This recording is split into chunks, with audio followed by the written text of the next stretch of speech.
Hey guys, how are you doing? This series got a lot of views, but I had already covered all the chapters, so I let a good number of chapters build up before bringing you part 2. I'll leave in the description the exact timestamp where the continuation of the story starts in this video. This is one of those very different series, and I'm sure you've never seen anything like it. I won't be begging for likes right now. I'll leave that for the end. Without any more delay, let's get into the video. What would you do if the Earth were in a global collapse? The only chance to get out alive would be entering a ship and traveling for 3,000 years frozen to another planet. But when you wake up, the ship is destroyed, and you are the only survivor. And to make things even worse, you land on a planet infested with aliens that want to devour you. I confess that this work got me hooked from beginning to end. If you like science and suspense, you will like this work. It is a bit complex, so much so that I took a while to make the script. So already hit the like button and leave a comment because it was very hard to bring this video to you. The work begins with the mothership called Atalanta being destroyed. Our protagonist is called Dong, and he was recording a diary. He tells humanity, if it still exists, that the colonizing ship of the Arcadia mission ended up exploding. This mission had the goal of saving humanity by taking it to another planet. However, something happened and it ended up exploding. Planet Earth became uninhabitable, but the reason for that will be told later. With that, several colonization programs were created. The destination was planet Kepler 3265, and the codename for this planet would be Arcadia. But something mysterious ended up happening to the ship that carried a gigantic crew. All the crew members were in hibernation, and the only survivor was our protagonist Dong.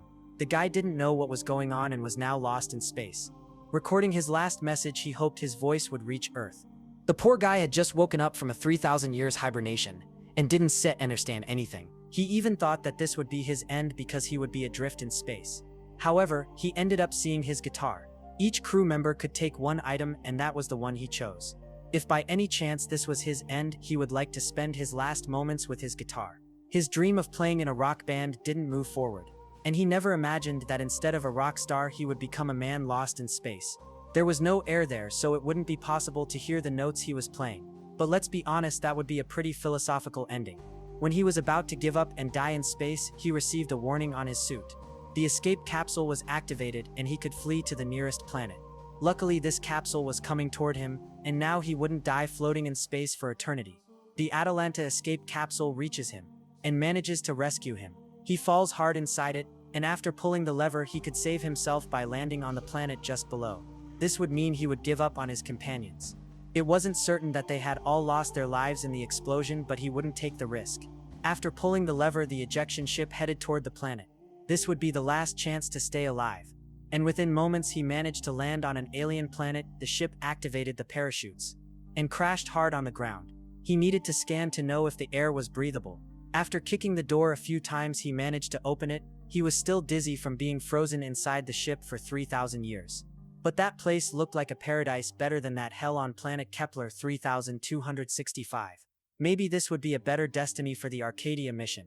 He activates his emergency radio, trying to contact any crew member or some android from the ship.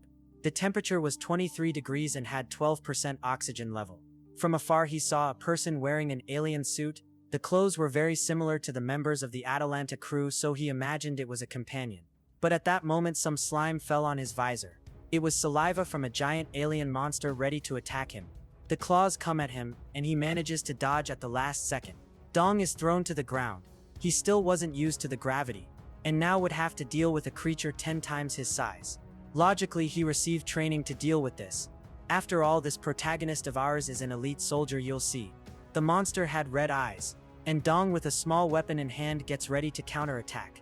That little knife didn't seem like it would solve the situation, but it was his only option.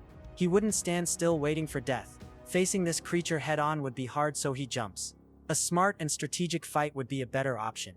Since the gravity and air pressure were different, he didn't react fast enough to dodge an attack. With its tail, the creature started tossing him from side to side. In those cases, he would have to try to break free because he could faint.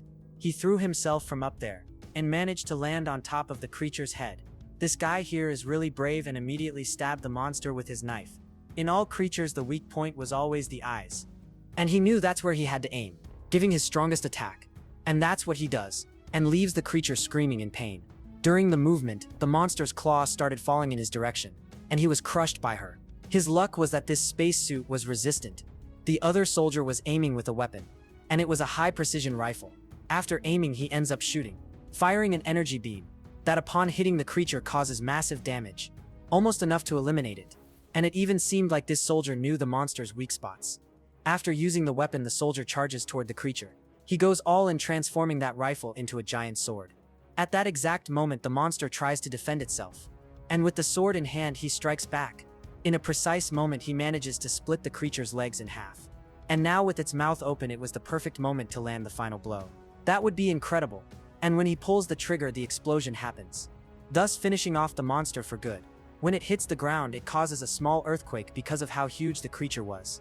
Seeing that whole scene, our protagonist realized that it was not a crew member from his ship. That was an alien from this planet, so he thanks with his hands raised. He didn't know if this alien would be friendly or aggressive. So he keeps doing a universal peace pose. He even gets rid of the knife, showing he didn't have threatening behavior. The knife falls to the ground, and the soldier speaks in an unknown language. They really did look like human beings.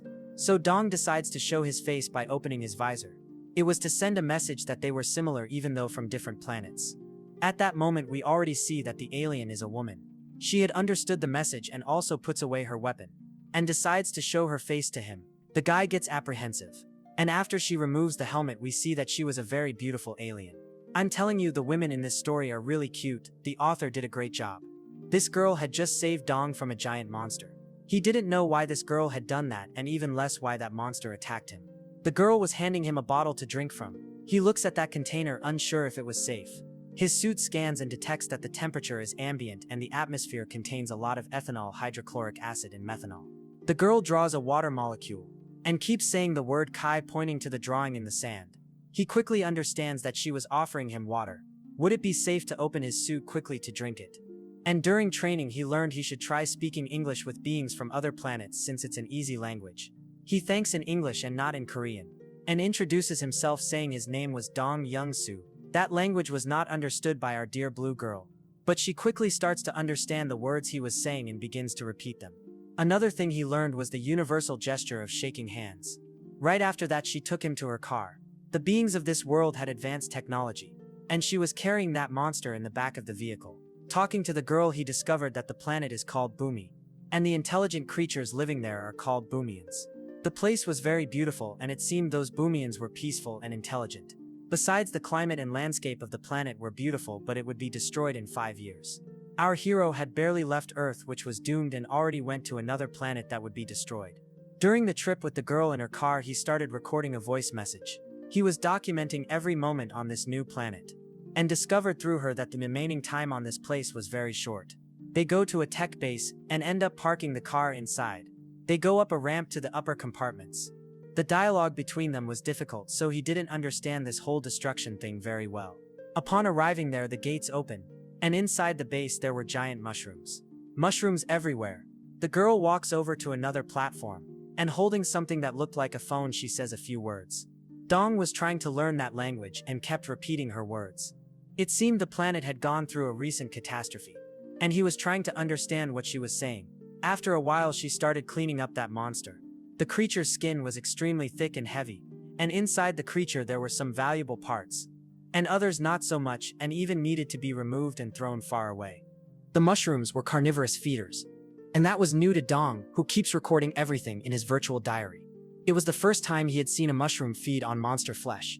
Until then, he was just observing and decided to help her. After offering help, she kept pointing to show what he should do. Our protagonist grabs some of the creature's legs, and she thanks him because it was tiring work. After some time, they finished dividing the creature. They had only been together for a few hours, and she was already able to say a few words in English. They both thanked each other for helping one another, but there were no more words they could understand, and it created an awkward moment.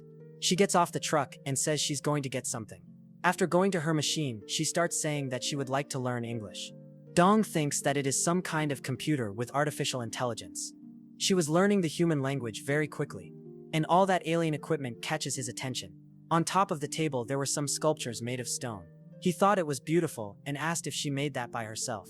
When she noticed he was looking at her sculptures, she got scared and quickly took them from his hand.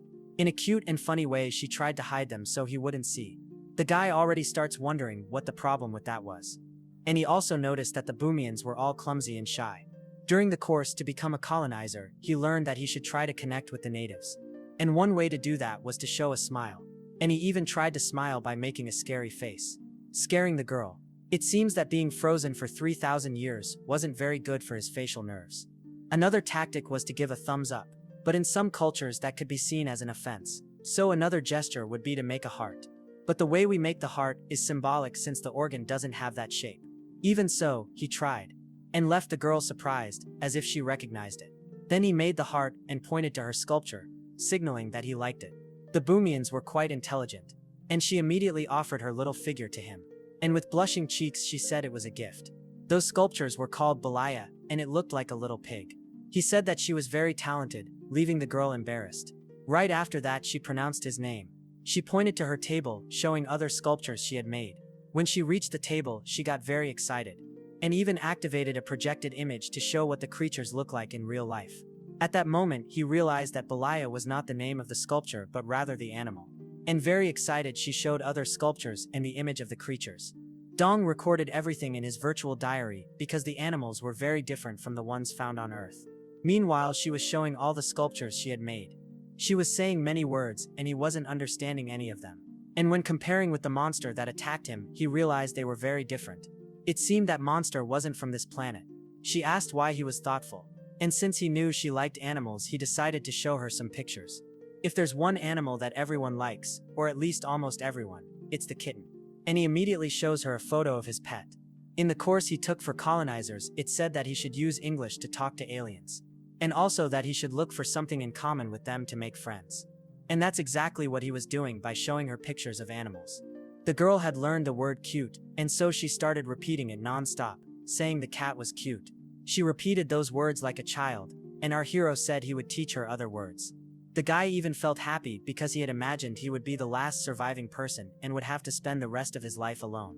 It seems that our protagonist liked the girl so much that he kept showing her videos of his cat. But there was something he liked even more, which was his guitar. And he asked Langut to wait a little because he was going to get something. After so many words he discovered that her name was Langut. After a few seconds he comes back with his guitar and is surprised that it didn't break. He repeats her name, leaving the girl surprised. Speaking in English and very slowly he said that he liked music. And asks if she knows what music is. At that moment he starts playing the guitar. A robot approaches very fast. And keeps repeating Langut's name. The girl turns to the robot, and he was desperate, bringing urgent news. As if something dangerous had happened. Our hero was trying to make a serenade for the girl, but was interrupted. The robot brought the news that her father was poisoned. She was surprised, asking where her father was. Because he was desperate, the little robot couldn't speak properly. And we see that the guy was turning red. Our hero didn't understand this alien language. But he realized it was about someone or a danger called Ingress. Without thinking twice, they run over there. The base was very big and it took a while to reach the place. It seemed that the door could only be opened from the inside because it had a password. Or maybe the door was simply jammed. It seemed that was what she was trying to do. Contact her father, but was not succeeding. After using a lot of strength, the door didn't move even a little. When analyzing with his suit, he noticed that the door's track was broken. Maybe there was a very strong impact on the door for that to happen. And the desperate girl kept trying to open it. Since they were shorter than humans, they didn't have enough strength to do that. The little robot says that it would be impossible to open the door using only hands. And it seems that they had the antidote for the poison, and even decides to hand it to the girl. Dong asks them to step back. The guy was an elite soldier, and his suit was highly technological. With that he managed to break the door, making them enter quickly. The girl's father was lying on the ground very weak with a red body. She screams the name Ingress, and besides turning reddish, he was also releasing pink smoke from his mouth. Next to him were some capsules releasing a reddish liquid. Dong imagines it's some kind of hormone that the Boomians took. She calls the little robot, who goes to her backpack to get another device with a blue liquid. Watching that scene, he imagines the liquid is a stabilizing hormone. She shakes the capsule and places it on her father's belly to release the medicine. The liquid is injected into the body, making him gradually return to his original color, which is light blue. The girl asks if her father is okay and he says yes, but realizes that there is an alien race in his base, and keeps looking at our hero in that flashy outfit.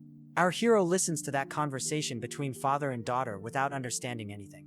It seemed like he didn't feel safe with Dong. After all, he was the alien race from the point of view of the Boomians.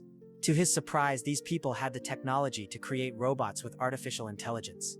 And the little robot asked him to follow it. These machines had an easier time learning languages. But learning a language from another planet wasn't that easy. It wanted to show something, and starts pointing to the screen saying its name was Haiji. Dong says it's a pleasure to meet him. Instantly Haiji learns to speak English, and starts to explain a bit about the planet. He was pointing with his arms to some images.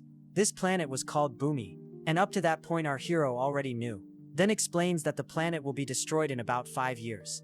The star they orbit is called Penora, but the robot's English wasn't that good, and it was a bit hard to understand what it was trying to say. And after some time explaining, he understood that there is a meteor called Rabba, and this meteor has some connection to the destruction of the people. He imagines that this meteor is what will destroy the planet. The girl shows up with her father, who was already healthy. The little robot explains to the man that the alien is named Dong. The man introduces himself as Ingress. This story about the meteor really catches his attention. So he asks if what the robot was saying was true. The man explains with a little difficulty that the meteor fell on this planet. The explosion was gigantic, and at that moment our protagonist gets even more confused. It was hard to understand if the meteor had already fallen, or if it was still going to fall. The girl hands him his guitar. The robot realized that the human wasn't understanding. It kept drawing a circle as if it were the orbit of planet Boomy around the star. This planet took 1 cycle to complete its orbit. In other words, they had 5 years of life because that was the time left before the meteor impact. The meteor would fall on planet Boomy and everyone would be destroyed. The guy was already desperate because now he understood exactly what they were trying to say to him. Dong had just escaped Earth, survived an explosion on his ship, and now landed on a planet that would also be destroyed. In the end, it might have been better to stay on Earth. The scene shifts to a character waking up very confused. A robot appears telling him to grab his belongings, as that would help recover his memory. He didn't understand anything, where he was or who he was. With that guitar in hand, he wonders why he was there. Strangely, he could play the notes with precision. The only thing he remembered was the music he used to play. He started remembering playing the guitar alone at the Houston Space Base. His friend was named Dean, and he had the dream of playing in a band. His friend sang along with him, and they streamed it online. The guy's dream was to play in a band for 100,000 people, and every time he dreamed of that he felt happy. The robot returns asking him to say his name, rank, position, and mission. This was our hero, Dong Youngsu, chief of the maintenance section of the Atalana ship. The robot recognizes the name and mission and asks for the designated code. He spells the word Rockstar, and we return to the present with him remembering that scene.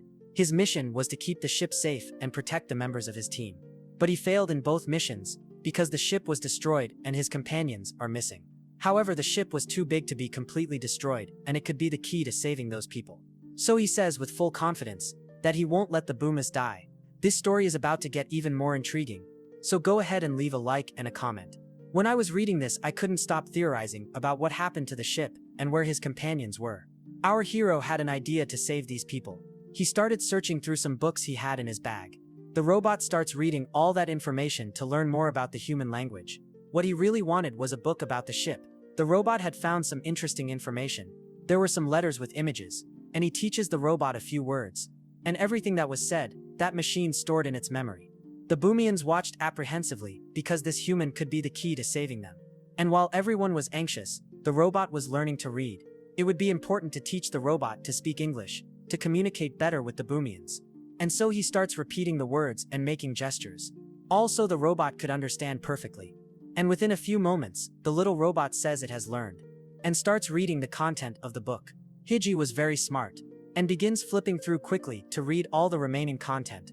Our hero watches without saying anything, and within a few seconds, he had read all the pages. Now speaking perfect English, he says he understood all the human grammar structure, so Dong says he can explain properly, and says he knows a way to destroy the meteor. He couldn't pilot the ship to flee far away, but the ship could cause an explosion. If they could locate the ship, they could throw it against the meteor. The girl's father was listening to everything, and the robot says that Ingress is curious to know about this method. With a chemistry book in hand, he decides to explain. It would be a bit complicated to go over all the physics basics with them. So he looks for the periodic table and explains how the elements work. And next he explains everything in detail to the little robot. It would be important for him to learn about that. And lastly, the most important piece would be oxygen. 2 hydrogen molecules and 1 oxygen molecule formed water, and the robot says it knows that. The guy is surprised because it seemed the people of that planet already had chemistry knowledge. But there was something called Appleton that humans had discovered. The little robot gets curious and starts reading that information. That was the famous dark matter. This substance could not be observed with light and only reacted to gravity. This fact makes the robot curious. It didn't matter if they didn't understand what dark matter was. What mattered was that they could use it to save the planet. It's going to be a flashback to before the space mission, with them discovering how to use dark matter. Some scientists were observing the explanation. With this new discovery, intergalactic travel would be possible. The biggest problem for these trips was fuel. However, space was full of dark matter, so they would be able to refuel the ship during the journey. They even show a prototype of an engine that used dark matter. That was just the initial project, but it already gave them an idea of how it would work. The maintenance chief was Dong, our hero. After greeting the engineer, they move on to the next part of the explanation. The students were learning about these concepts to become colonizers. That was the symbol of the Atalana, the ship that would save humanity.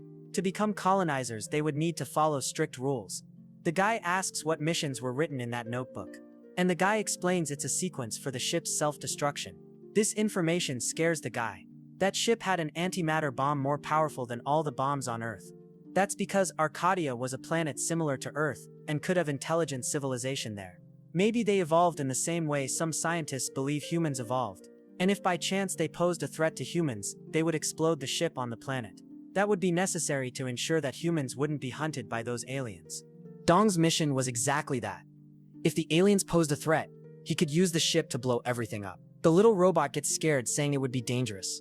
But the man, who also seemed to be a scientist, sees a glimmer of hope in it. Contradicting Ingress, Hiji thinks the human is not trustworthy, and hears the little robot speaking in the alien language, something that suggests Dong could be evil. This really was a scary idea, so they start discussing whether it was a good plan. After all, it could be our hero tricking them just to help find his ship, and in the end want to blow up the entire planet Boomy. However, they think for a bit and decide what they would do. Our protagonist confirms by saying he would like to find the ship's engine together with them. The group asks why Dong gave them this information. Because he would need allies, so he decided to tell the truth. He wanted to use the power that humanity possesses, and he would do that to save Boomy. He extended his hand and said that if they accepted a deal, they should shake hands. Logically, they were suspicious of the guy, but in the end they shake his hand, because they had no other choice but to believe him. It would be a risky mission because the ship was in space around the planet. Everyone holds his hand. It would be a difficult mission, but they would need to believe. The little robot says it didn't understand the man's last words because they weren't in the dictionary. He repeats saying he would do everything to save the planet Boomy. It seems that this was just a test by the robot to see if the guy was lying or not. And so the little robot agrees to help, placing its little hand. The first mission would be to track the ship, and then find a way to reach it. The scene flashes back to when they were receiving training and the doctor said the trip would last 3,000 years. The students were paying attention because this mission was super important. When they arrive on the other planet, maybe humans on Earth will already be extinct. And if they are still alive, they won't have the technology they have today. It was super important that the humans sent there were trained because they would be the hope of humanity. And with the book in hand, he said that everything they need to learn is recorded there. Our hero was rereading that book and writing down important information. It was as if that training had happened just a few days ago. Everything was still fresh in his mind and he knew he would need to modify his suit. Ingress was a mechanical scientist and could make the necessary modifications. This suit was made for space and not for resistance combat. Besides, his body was not adapted to the planet, so the suit would need powerful batteries. For that, they would explore planet Boomy in search of technology to find the ship in space. The little robot suggests attaching a respirator directly to the helmet. Besides, this modified helmet would make it easier to use the Boomian weapons. The scientist said it would be possible but wanted to analyze it better. That helmet had communication functions. It was a part that would no longer be used, so they could remove it. The suit also contained water tanks to regulate temperature. If he spent too much time without the suit, he felt a buzzing in his ear. That was because he still wasn't adapted to the atmospheric pressure. This large pressure difference caused dizziness and nausea. If he were exposed long-term, it would have bad consequences. By removing the backpack cover of the suit, they see the oxygen tank. It would be possible to keep reusing the planet's oxygen to fill the tank. But for that, some changes would be necessary. In the meantime, he would use a temporary respirator. The next step would be to find a base with better equipment to locate the lost ship. In the meantime, he would need to keep doing physical exercise. Being hibernated frozen in the ship for so long left his body weak. Besides, this planet only had mushrooms for him to eat. It was okay to eat those mushrooms, but they weren't very nutritious. Ingress said they could be dangerous if not properly prepared. So he boiled them and then steamed them. They were already used to eating only mushrooms, and maybe that's why their bodies were weak.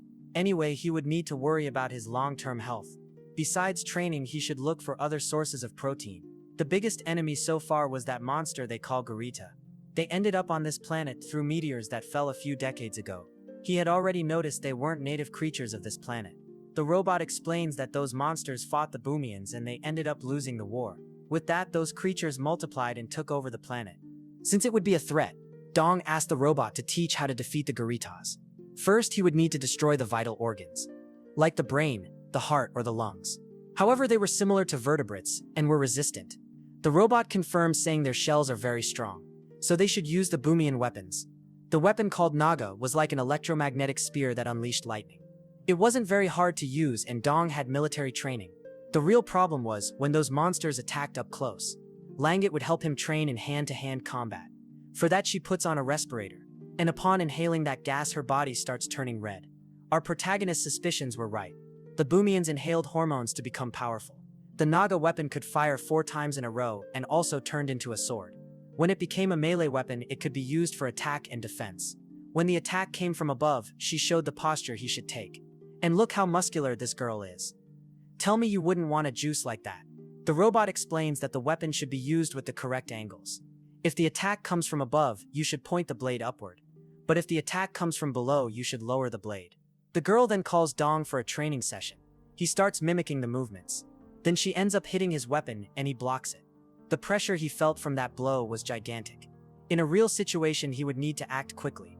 And after understanding, he asks if he can also try. In a combat pose ready for the duel, she says he could go all in. And now the training would get serious. The girl charges with the blade in hand, and the robot is afraid they might get hurt. She tries to attack from the side, and he blocks with the weapon. Since she had used that hormone, her attacks were like the charge of a rhinoceros. She wasn't going to go easy. Later, he writes in his virtual diary, saying that the Boomians became stronger when they used stimulants for combat. One of the sections in his daily log, he reserved to record his songs. According to him, this was important because even on the golden record taken on the Voyager, they recorded music. For those who don't know, that gold record contained music and literature representing Earth. But unlike that record, which contained classical music, our hero was recording rock songs. That would be important if one day he died, there would be some record of who he was. The girl watches from afar while he plays. It seems that on the planet of the Boomias, there was no such instrument called a guitar. After all, she was very curious. After he finishes playing, she says she has something important to say. The spacesuit was ready with the modifications he wanted, so they go over there. Our hero was anxious, and the scientist said it took a lot of work, but he finally succeeded. He had managed to improve the suit for combat missions. His device starts updating the modifications to the suit. The engine of his suit was functioning, and with that, he goes in to do the initial tests. Just by feeling the movement, he realizes he was stronger. After entering, Ingress makes the final repairs. Gradually, the suit begins adapting to the body. Now it was more resistant and had considerably greater strength.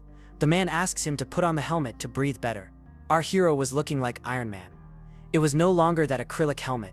This new armor could withstand attacks from alien creatures. They go outside to run some tests, and after spotting a group of monsters, he prepares to shoot. The Garitas were monsters that moved in packs, so he would need to shoot quickly. The weapon could fire 4 shots, but he would need only 3. The girl was watching from afar to provide support. His hand was stable thanks to the armor, and after aiming well, he prepares to fire. The scene cuts to a few hours earlier when the scientist was explaining the plan. He said there were some bases in this region to track the ship in space. The first radar base was to the south. It was located on the coast and a bit difficult to access, but it could make contact with a satellite. If they wanted more information, they would need to go to the other base to the north. This satellite communication base was located on a mountain with difficult access. If the satellites tracked the Atalante ship, the information would be stored there. But first, he thought it better to go to the coastal base because it could have important resources. On the way to the radar base, he wanted to search for debris from the ship. That's because they could find useful items in the wreckage. This makes the girl curious to know what kind of items humans have. He replies saying they might find weapons, food, and seeds. It seems she had never heard of seeds, but then she understands what the word means and asks if there were cat seeds. The robot gives the last bits of information they would need to know. The girl says she already loaded the car with supplies since the trip would be long. They also took some medicine in case they got injured. And before leaving, the robot wishes good luck to everyone. Langut was confident, and her father says the mission will be a success. They just needed to follow all the steps correctly. And so we return to that moment when he was preparing to shoot the monsters. He ends up firing a shot, and a laser beam is released from the weapon toward the creatures. The blast hits the alien's head directly, causing a lot of damage. They start screaming and calling for reinforcements. And shortly after, they go into hand-to-hand combat. He had prepared for this and was wearing a special suit. Even with armor, the fight would be difficult. Since there were only 2 monsters, he could use this battle as a strength test. He would need to wait a few more moments. And when the right moment came, the man told his daughter to shoot. She was in the perfect position.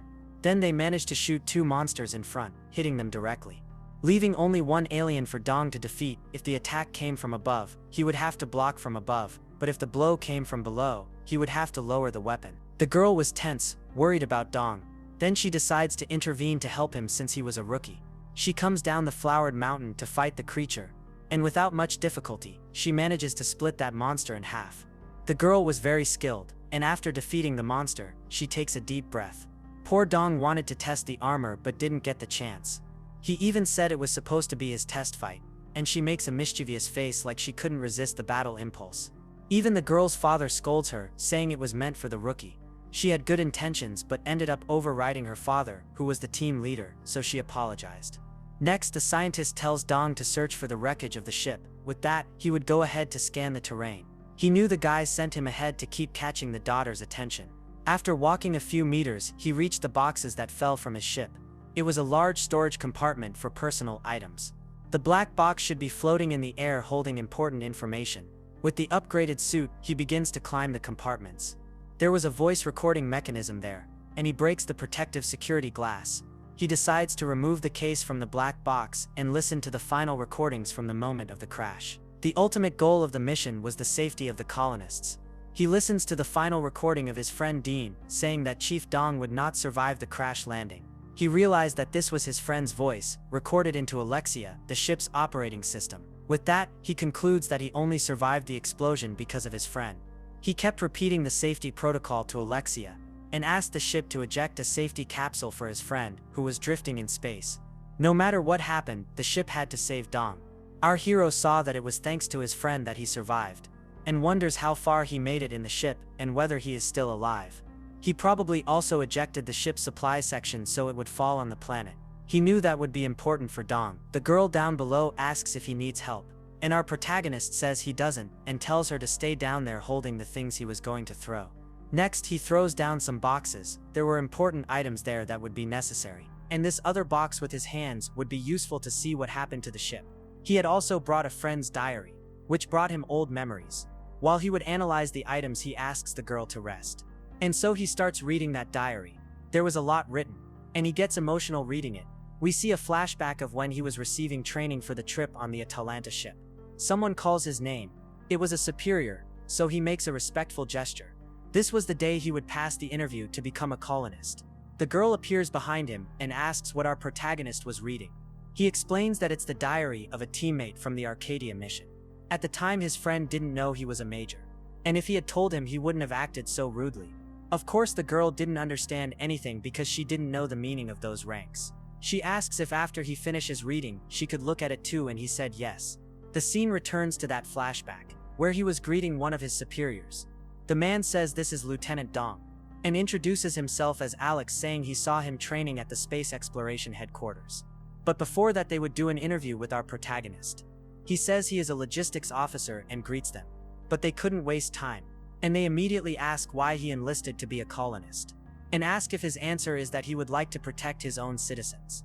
Our protagonist confirms yes, because that's what he wrote in the report, and that he was also excited to explore an alien planet. All of that was true, but the officer thought he had used artificial intelligence to answer the questionnaire, and even says that this is unacceptable. Besides, they would evaluate his psychological state. Since he was a soldier, the country was aware of his contributions, but even so, the work of a space colonizer was something serious. Not just anyone would pass these tests. Dong had a not-so-good history in adolescence, so he ended up making several mistakes but turned things around. The officer was reading in the report some information and assumed the boy only wanted the mission because of the money left to his family. In response, our protagonist said that was one of the reasons. And with a suspicious look, the man asks if he has any idea how serious this mission is. He was in debt with college, and his mother had health problems, so he really needed the money. And in the report it said that in the past he hung out with delinquent youths to make money. Dong asks how they knew that information. That's because they conducted interviews with people around the participant. The protagonist confirms yes, but says he never committed theft or anything. He only sold electronic devices. And after he went to live with another family, he stopped those activities. In the report it said that he met a streamer girl and got involved with her. And then they start talking about him serving in the army in some battles. They make some compliments saying he proved to be a great soldier even being young, and ask the boy to talk about his combat experience. Then he explains some missions he ended up doing. He even took part in missions for space catastrophes, like meteor falls. Besides, he acted under high pressure in a combat zone.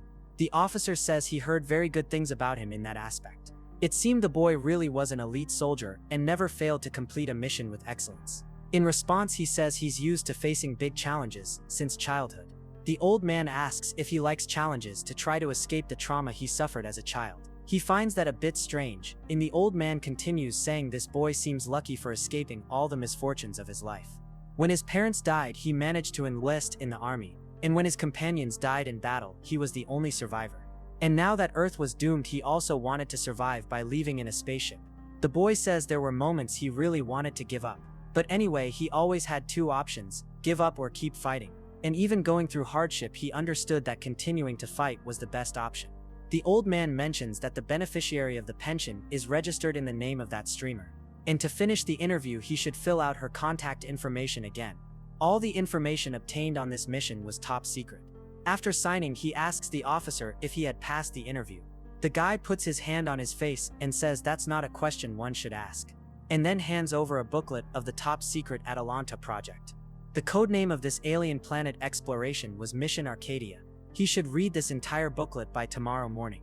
The position he will hold will be Chief of Section 1 of Maintenance, and upon arriving at the base he will be promoted to the rank of Major. But until he boards the ship, he will be a simple candidate and student. The boy, without showing much emotion, says he's surprised to have passed the interview. The scientist warns that most of the trip they will spend hibernating, which will last about 3,000 years. Combat experience was a huge advantage for him to get into the project. He could also choose one belonging to take on the mission. And when they say goodbye, they wish everything goes well and that they survive. And he still asks if by any chance the boy drinks. He said he stopped drinking a long time ago. And the old man says he should enjoy and have one last meal before they depart. They say goodbye already thinking that this mission is high risk. Someone else calls his name and says they will guide him to the accommodation. And in this way he goes there. The place was a bit far, and the soldier ends up offering him something. But our protagonist does not accept, and says it's alright, that's because this could be his last cigarette. And that after entering the accommodation he will never be able to smoke again. So the boy ends up deciding to try it, and lights it with a lighter. Outside it was very cold. At no moment did he regret this decision. The plane was waiting for them, and he quickly gets there. Upon entering the aircraft he noticed that his items were already inside. The only thing he decided to bring was his guitar. A guy asks if by chance Dong was a musician.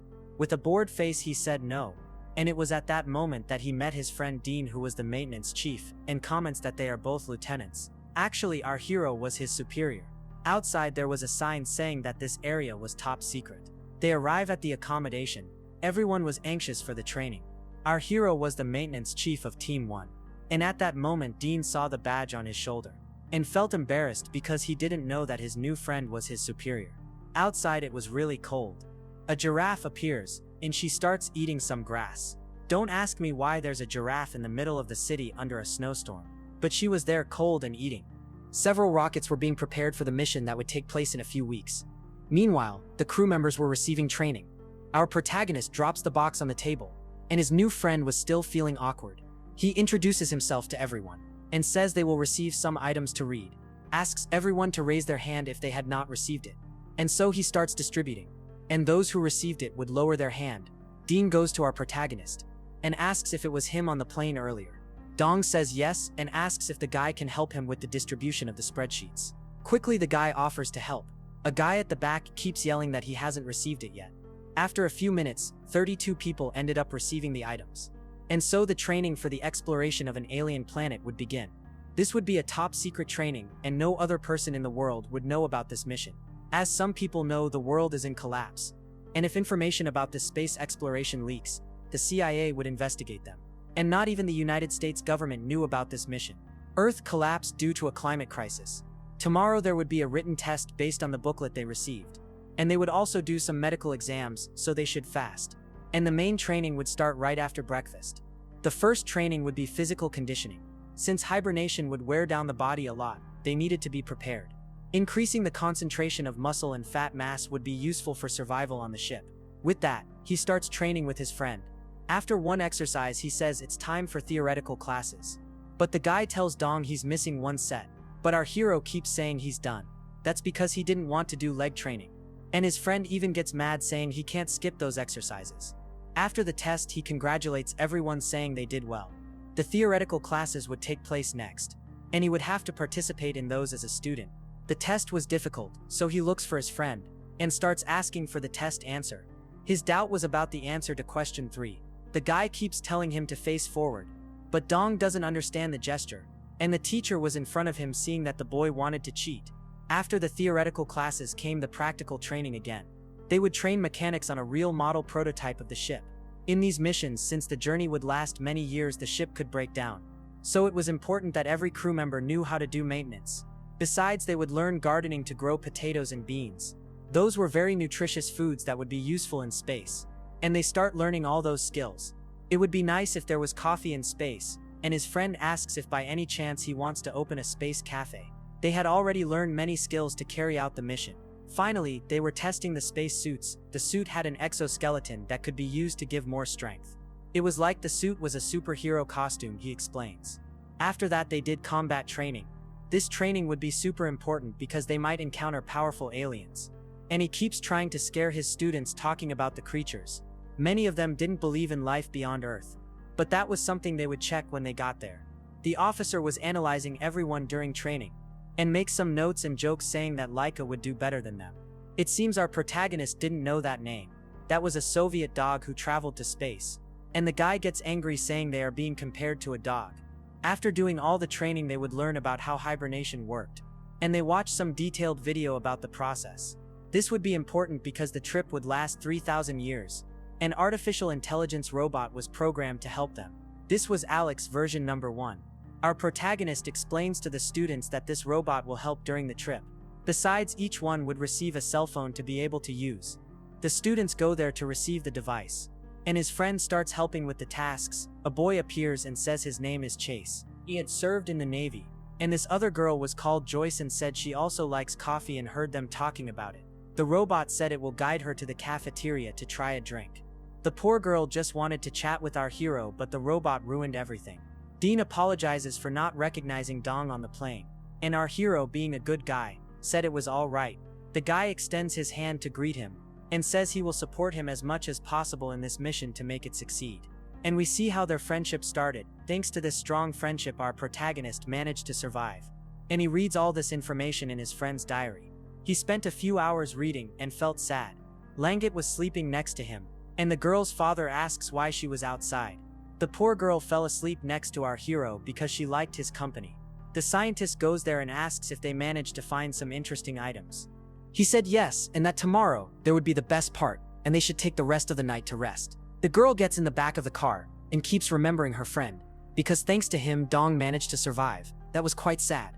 A balloon was being lifted. The little robot was trying to contact someone, and the girl managed to answer the robot's call. She was on watch. That's why she woke up early and said she would look for her father. It seems the robot had discovered something, and she warns everyone. But the robot gets sad because it would like Dong to wake up too. So they end up shouting to wake him up. The guy jumps out of bed saying he got scared. Now that everyone was up, the robot was going to start a quiz. Langut would be the first to answer the questions in English. She gets very excited playing answering the questions. Meanwhile, the girl's father tells her to focus on the mission. The next to answer the questions would be Dong, but he wasn't paying much attention and couldn't know the answer. He said he was half asleep, and that's why he didn't understand. Our protagonist's disinterest made the robot a little sad, so he kept answering random things. And then said he gave up on the game. He doesn't function well when waking up early in the morning. Sounds like you there who procrastinates waking up to go to school or work. He had called himself fool, and the robot asked what that word meant. The scientist tells the human to sleep a bit and rest. Later, the balloon starts to deflate and loses altitude. They were using that balloon to try to communicate with some base. The protagonist asks the scientist when they will arrive at their destination. The girl discovered the word fool and called him that. Clearly she didn't know what that word meant, so she kept repeating it. Ingress said they would arrive at sunset today, so they should hurry. Since the girl was calling him fool, he kept repeating that word. She was finding it very funny and started laughing like a child. But they needed to hurry and take down the balloon. So our hero goes there to help her. If they arrive too late, it could end up attracting monsters. That's why they depart to the destination. The girl kept watching the landscape outside. Since she was born, she hadn't traveled the whole planet but was locked in this region. Inside the supply boxes there was a human weapon. The scientist asks what kind of weapons those are. He explains that they are in good condition and shoot lasers, but are not loaded. One doubt is if those lasers would be able to defeat the monsters. Dong explains that they are similar to the Boomian's weapons, but these have smaller caliber with faster shots. Besides, there were plasma cutters that cut metal, which makes Ingress excited. He even starts laughing, planning some modifications to make on the weapons. He notices a manga in one of the supply boxes. It was written in Japanese and he didn't understand it perfectly. But those drawings caught the girl's attention, since she was spying on him. Dong asked if she wants to read the book later. That was a school story manga, and he explained to her that it was a language he didn't master much. Unlike this planet, on Earth there were many languages in different regions. This story, for example, was in a language different from the English they were speaking. She got interested because the story took place in a school. He explained that school is a place where young people go to learn, and asked if on this planet they also have that.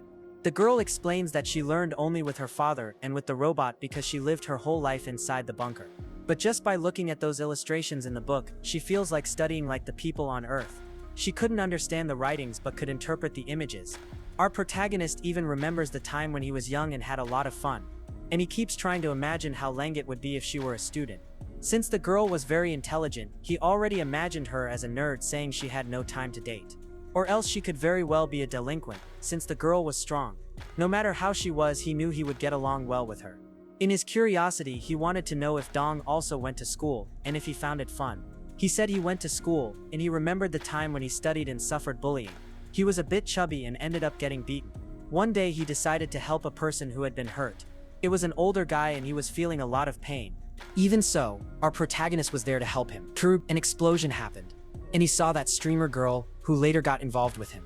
There were many memories in his mind. Next we see him in a cemetery. He had lost someone important, and that's why he was very sad. All this happened while he was still a teenager and at school. Because he was sad, the girl concluded that school is not as fun as she imagined. The guy calls her saying he has something interesting, and shows a page of the manga saying that child looks like her. That's because the manga character liked cats just like Langut. The character's name was Amani, and meant sound of the sky, just like the girl's name. She asks him to read the story to her later, and he said he could do that. The girl thought the story about kittens was cool, and ends up taking from her backpack a sculpture of a cat she made. With that sculpture in hand, he comments that it was cute, but he hadn't understood it was a cat, and she laughs at his face. Later they arrive near the military base. The place was hard to access, and they watch from afar. The air defense base was on an island, but to get there was not so simple. He would have to cross a bridge, but it was broken. The original path was submerged by water. That's because at dawn the tide would recede, making the path visible. That's why they would wait and do maintenance until the right time. Dong wanted to know why that bridge was destroyed. The scientist says it was probably because of a meteor. The meteor destruction system was deactivated. Fortunately, the emergency power was still working. This meant they could use the reconnaissance radar. Remembering that they needed to track where the ship was to go to it, they ascend the communication balloon, and the scientist said it was time to report to that little robot at their base about the mission's progress. The girl makes the call and asks if he was listening, and said they managed to arrive at the location. The robot asks about the situation of the base, and she explains about being outside waiting for daybreak. He asked if there was nobody at the place and warns that the former commander was named Paraka. Even if nobody was there, the robot Heiji warns to be careful. They still had a lot of energy and would keep searching at dawn. She asks her father if he felt any trace of the Guritas. He says no, but near the base he could feel that there were some monsters. It was as if those creatures exhaled a scent that was slightly perceptible. The day finally dawns. It was cloudy and raining, but they would need to continue with the mission. Suddenly the weather changed, getting dark. The rain then caused storms.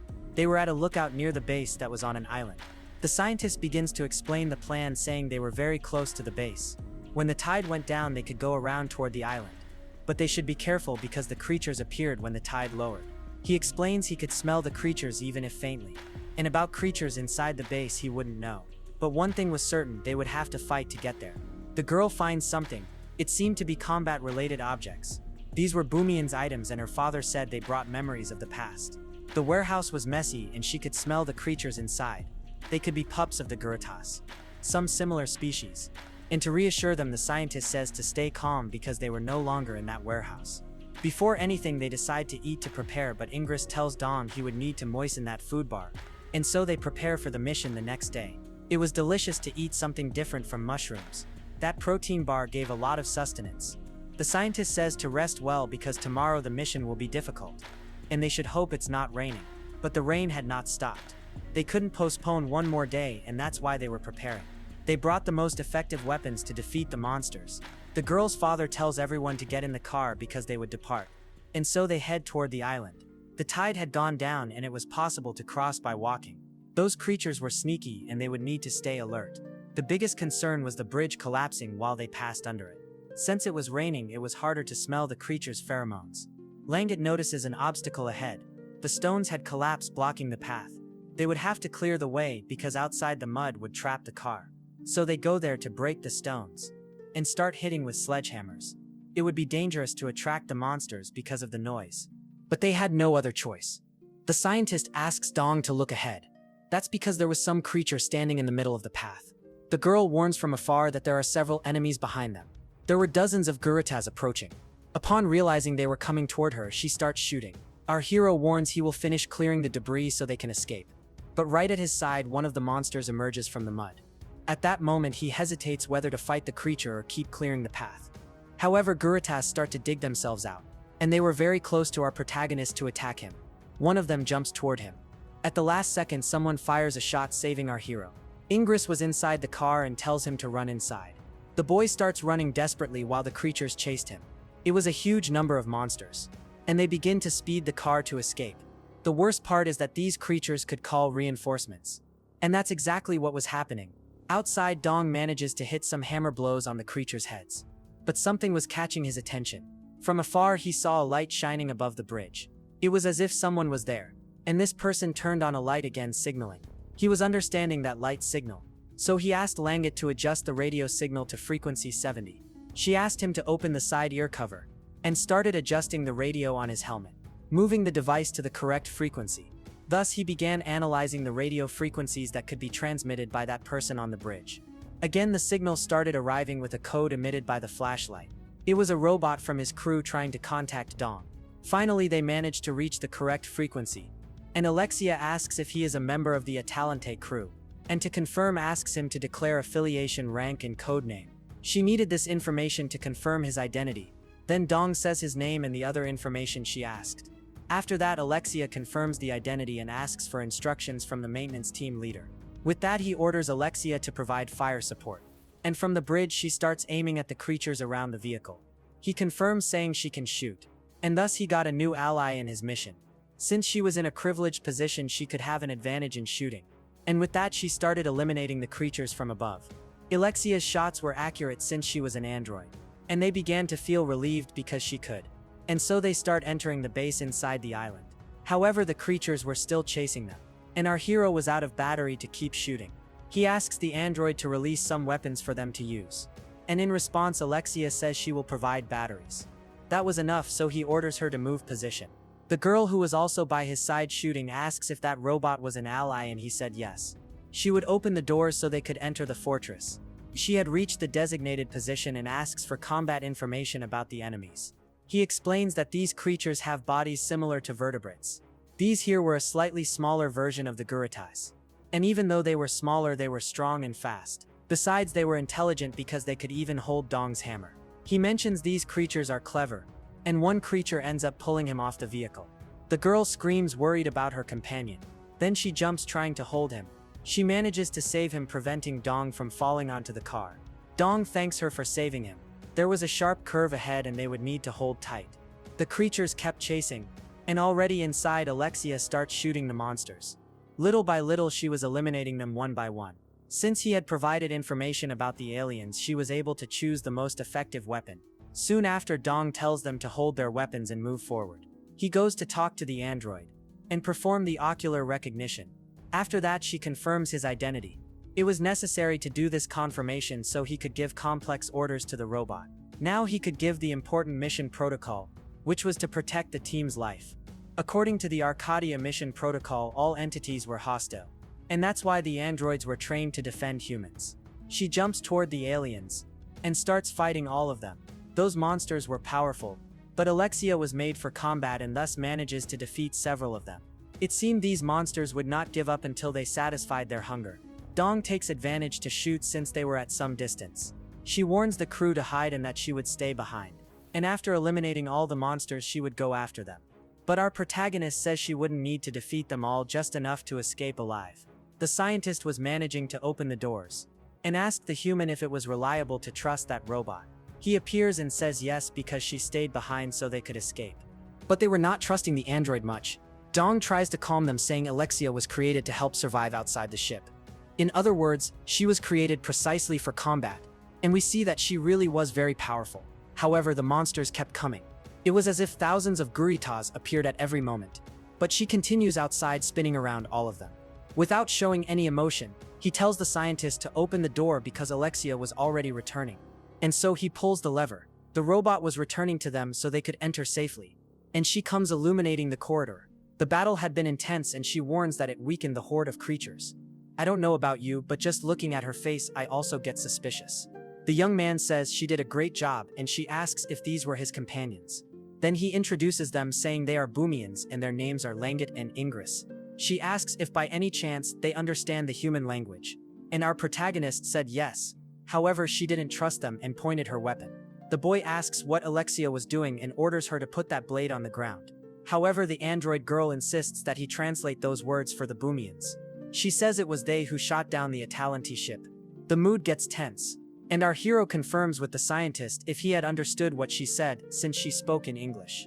The scientist confirms, saying it was their species who shot down the Atalanti ship. The android warns them not to act with hostility since the girl was holding a weapon. And Alexia still warns if she lost control of her blade, something bad could happen, and the damage would be irreparable. Our hero warns again for her to drop the weapon, and the scientist says he will answer any questions they have. The first thing Alexia would like to know is why they shot down the ship. The guy says they didn't order the attack. In fact, it was other Boomians, and it was an autonomous decision of the attack satellite.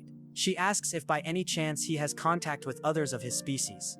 And in response, he says that in the current situation, trying to communicate with others would basically be asking to die. At that moment, he started speaking without an accent, showing that he knew the human language very well. He warns that long ago the Guritas were only wild and fierce animals that attacked the peoples of this world. However, there was a positive side to the attacks of the Guritas, and to fight them the Korik was created. And the Boomians began working hard on technological advancement. And they stopped using simple blade weapons. Those swords until then were their only forms of defense. Then they discovered that those Guritas came to this planet riding meteors. What they thought were wild animals were actually space-invading beings. Shocked by this, they created a planetary cooperation system. That's why they created a mechanism to intercept meteors that fell on the planet. However, moments later they discovered there was a supermassive meteor that could destroy the planet Boommy. This meteor was gigantic. The Great Assembly decided to migrate to another planet and restart life there. And that's when all the problem began. Those with central roles in the system said they would leave first to handle a pioneer mission. Those who had not been chosen began to rebel. And so the planet Boommy split. Some fought until the end for their survival, trying to escape the planet. But those they trusted ended up betraying everyone. And we see that several Boomians ended up being eliminated in this war. Also, the most powerful could escape alive. It was a dark war. And to protect his daughter, he had to escape to a distant place. And ended up taking the little one with him inside a bunker. He did that so they could survive. Otherwise, he would be eliminated with all the others who stayed behind. And Alexia asks why then he accepted Dong. In response, he said the young man spoke of the Atalanti engine that could destroy the approaching meteor. In other words, the boy was the last hope. The android asks our hero if he believes what they are saying, and he said yes. However, that was not enough for her to believe. However, if he had arrived alone on this planet and did not trust anyone, he would not be alive. In other words, it was necessary to trust each other. If he didn't trust them, surely the Arcadia project mission would have been in vain. And even if they managed to escape the planet with the ship, they wouldn't find any other habitable planet. Alexia said she understood everything. According to the team protection protocols, she had to verify their identity. and with that she would reduce the alert level. Now she would trust them a little more, and still asks Dong what was their objective upon arriving at this base on the island. In fact, this place controlled the low-altitude reconnaissance satellites. When the tide was high, those creatures managed to enter the base, so they needed to act quickly. They should activate the system to find the ship and leave quickly from there. The father and daughter agree with that, and so they decide to work together to save this planet since it was their last hope. The Ingress says that the corridor leads to the command center on the 3rd floor of the central tower. His daughter could sense the Gurita's pheromones, so they should prepare for combat. And there really was a monster far away. In part 1, you said that this alien language is inspired by a language spoken in Indonesia. And I researched that Gurita in that language means octopus. Dong shoots the creature, and even asks if this Gurita was the same species as the others, since the size and movement are different. The girl said these creatures were born at an early stage of development. They looked a lot like ancestors in an embryonic state, but when they were about to be born, they evolved into this current form. It's as if they were born at a different stage than those bigger aliens. In other words, they are less evolved because they were born prematurely. One question from our hero was how they could sense pheromones to call for help when it was raining. In response, she said it's because of electricity, and he asks if the monsters could use radio waves. In fact, they could produce bioelectricity, especially when it was raining. And he even imagines that the debris on the road was there by the alien's own order. Dong asks Alexia if she had ever seen anything like it, and she said no. At that moment, the girl smells a strong scent of pheromones, but our hero saw nothing ahead, and even asks if they were behind them. To the guy's misfortune, monster saliva drips on his arm. The creatures were above them. The creature falls on top of our hero, and ends up hitting his helmet with a powerful blow. He feels the impact. Holding his weapon, he starts firing multiple shots. When he gets up, he asks if his companions were okay, and realizes that they were all being attacked too. The girl defended herself as best she could, while the android took them down effortlessly. At that moment, Dong tells them to move forward, as the monsters were coming, and they all start running from the creatures. However, the monsters were faster, and they managed to catch up with them in seconds. So the android moves forward to protect the scientist, and manages to eliminate the creature with her weapon. Ingress thanks Alexia, and starts to trust her a little more. Meanwhile, they were moving through the tunnels, but a Gurita blocked the way. They were face to face. Then Dong asks Langut to get his plasma cutter. She takes the weapon from behind her back, and they go side by side, clearing the way and taking down the monsters. It seemed endless as more kept coming. With the plasma blade, she manages to cut an alien in half. Our protagonist asks the scientist for help. That's because they had just reached a crossroads. The man says to turn right, and they end up going that way to check if it was safe. But that's exactly where the Guritas were coming from. Dong even thinks this will never end. After long minutes, they manage to find the exit, and he alerts the scientist through the helmet radio that they are safe. They had stayed behind to open the doors with the lever. While he worked on the equipment, Alexia covered him. On the radio, he says the lower floor was clear. With that, our hero decides to go down there. The path was locked, and they couldn't open it with the lever, so they needed to find another way to get there, since Langut could smell Boomian pheromones. Ingress understands and says he will try to open this other door. He pulls the lever, but it seems the door was stuck, so they need to push it with their own hands. They hear a Boomian noise and say they are part of the defense, so they should be calm. From behind the rubble, the man asks if they really were from the defense force. The scientist said yes and asks the man to come out from behind. Raising his hands, the man says he belongs to Taiganoba 76, the former Northern Research Group, and his name was Taurus. Ingress asks what he was doing in a place like this.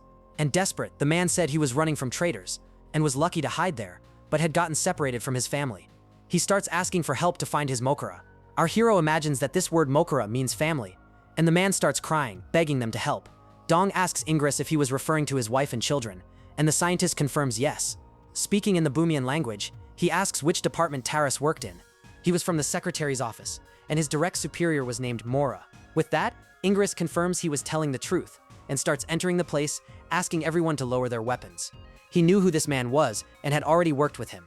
Upon learning it was the scientist Ingress, the man said he remembers him because they did research together, and he starts begging them to help save his wife and child. Alexia said they can't waste time saving other people because the mission's priority is to recover Atalante's parts. The man asks what that is, and Dong tells the man to think of that android as if it were an alien who came to save this planet. Then the man asks if that propulsion unit that fell near the research group belonged to them. Curious, our hero asks him to tell the details. The man saw a huge piece of ship fall with solar panels and the drawing of a humanoid. That was exactly what Dong was looking for, and the man knew where it was. If they help search for his family, he will guide them to the place where the wreckage fell. He asks Alexia if this would be useful for the mission, and she says the success rate would increase by 36%. So he decides to help Taurus's family, and tells the scientist that this could be useful. Ingress asks if the man has any idea how to escape this base. He says there's a Barra Langita in the upper hangar, but he didn't know how to operate it. Ingress knows how to control it and tells Dong that the Barra Langita is like a ship. While he went to the hangar to get the aircraft, he should search for Taurus's family. Since it would be riskier, it was better for Dong to take Alexia and Langita. The man is grateful. However, our hero thought it would be better for the girl to go along with her father. She was crying, and he asked if she was okay. Actually, she just felt sympathy for that man. The scientist agrees to take his daughter to protect him, and Dong promises he will return with everyone safe. They start descending into the depths of the base. They had walked quite a bit, and the man said his family was in the submarine hangar, at the lowest level of the fortress. On the radio, the scientist asks if Dong has reached the place, and he says he's getting close. Ingress was almost done assembling the aircraft. Some parts still needed to be fitted. Since the radio was silent, the scientist asked if Dong was okay, and the guy said they had just found Taurus's family. He had reunited with his wife and son, and they hugged. On the radio, the scientist told them to return immediately. The man introduces his family to our hero and to the android, saying they are aliens from planet Earth. Speaking in the Boomian language, he introduces himself and says they need to leave quickly because it was dangerous there. As they walked, they felt some tremors. On the radio, Ingress said it could be the gates opening. There was a submarine down there, and they decided to get closer. The place gave them chills, and they thought Garitas could appear at any moment. And that's exactly what happens. The monsters start arriving. Ingress asks on the radio if Dong can see the hangar, but he couldn't see anything. So they start running another way, trying to reach the east zone. He alerts the scientist on the radio so he'll know where to find them. After knowing the location, he boards the ship to meet them there. And with that, they end up confirming the location. The exit was around the next corner. They were already very close to getting out. However, they end up shocked. It was a dead end, and the monsters were right behind them. Taurus says they could open that door manually. They just needed to pull the left lever. He goes there to try to open the doors, but the water starts rising in the hangar. They panic, imagining they could drown.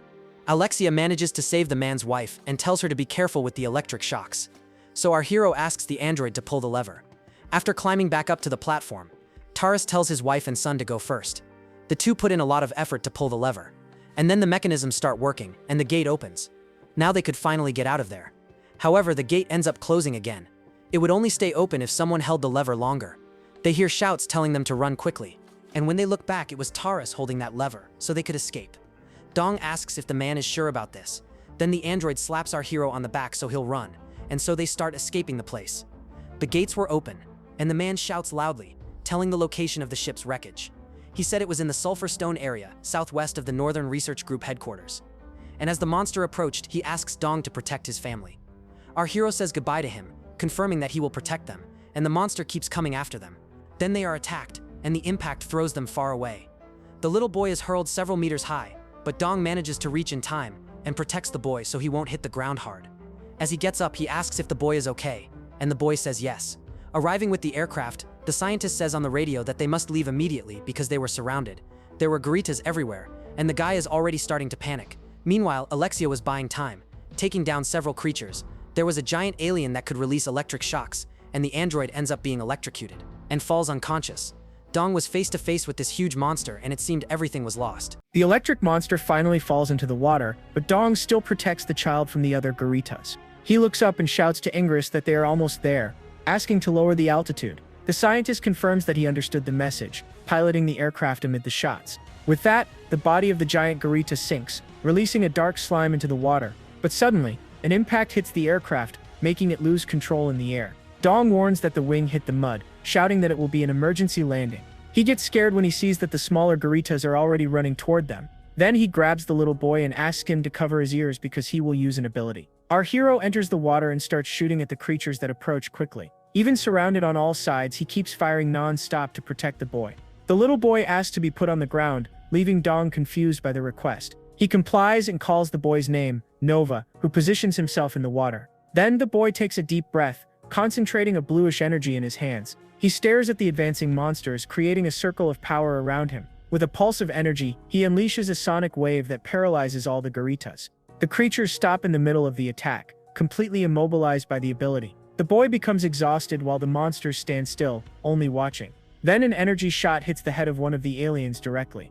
It was Langut who approaches, asking if Dong Youngsu is okay. He says everything's fine and asks about the ship, and she says that Ingress is fixing it. Dong tries to call Alexia on the radio, identifying himself and asking her to report the situation. But the android informs that the system is still recovering, with 50% completed. She detects currents in the water and reports that a giant garita seems to command the others. Then Dong reports that the little boy stopped the attack, but the aircraft landed because of the monster. He notices that the garitas are moving in groups toward Ingress, who is repairing the ship. The scientist shouts, asking Langut to buy him some time while he finishes the repairs. Alexia concludes that the situation is bad, and that the only solution is to eliminate the commanding creature. With the system recovering, she calculates the success rate and awaits Dong's orders. From afar, Langut lands a precise shot on the giant monster, drawing its attention. But the son of Taurus shouts desperately, warning that more garitas are coming from behind. Dong calls for Nova and quickly pulls a cable from his utility belt. Carrying the boy on his back, he asks the child to hold on tightly. Then he dodges the attack of a garita, with Nova using his powers to help. The hero keeps fighting the monsters, with the aircraft flying right above them. Over the radio, Ingress announces that he is already airborne and asks for the plasma cutter to be delivered. Alexia then joins the channel, asking if it is Ingress who will receive the weapon. But Langut on a hang glider shouts that she will do the job herself. Seeing the drone approaching, Dong tells Alexia that he confirmed the location and orders to descend.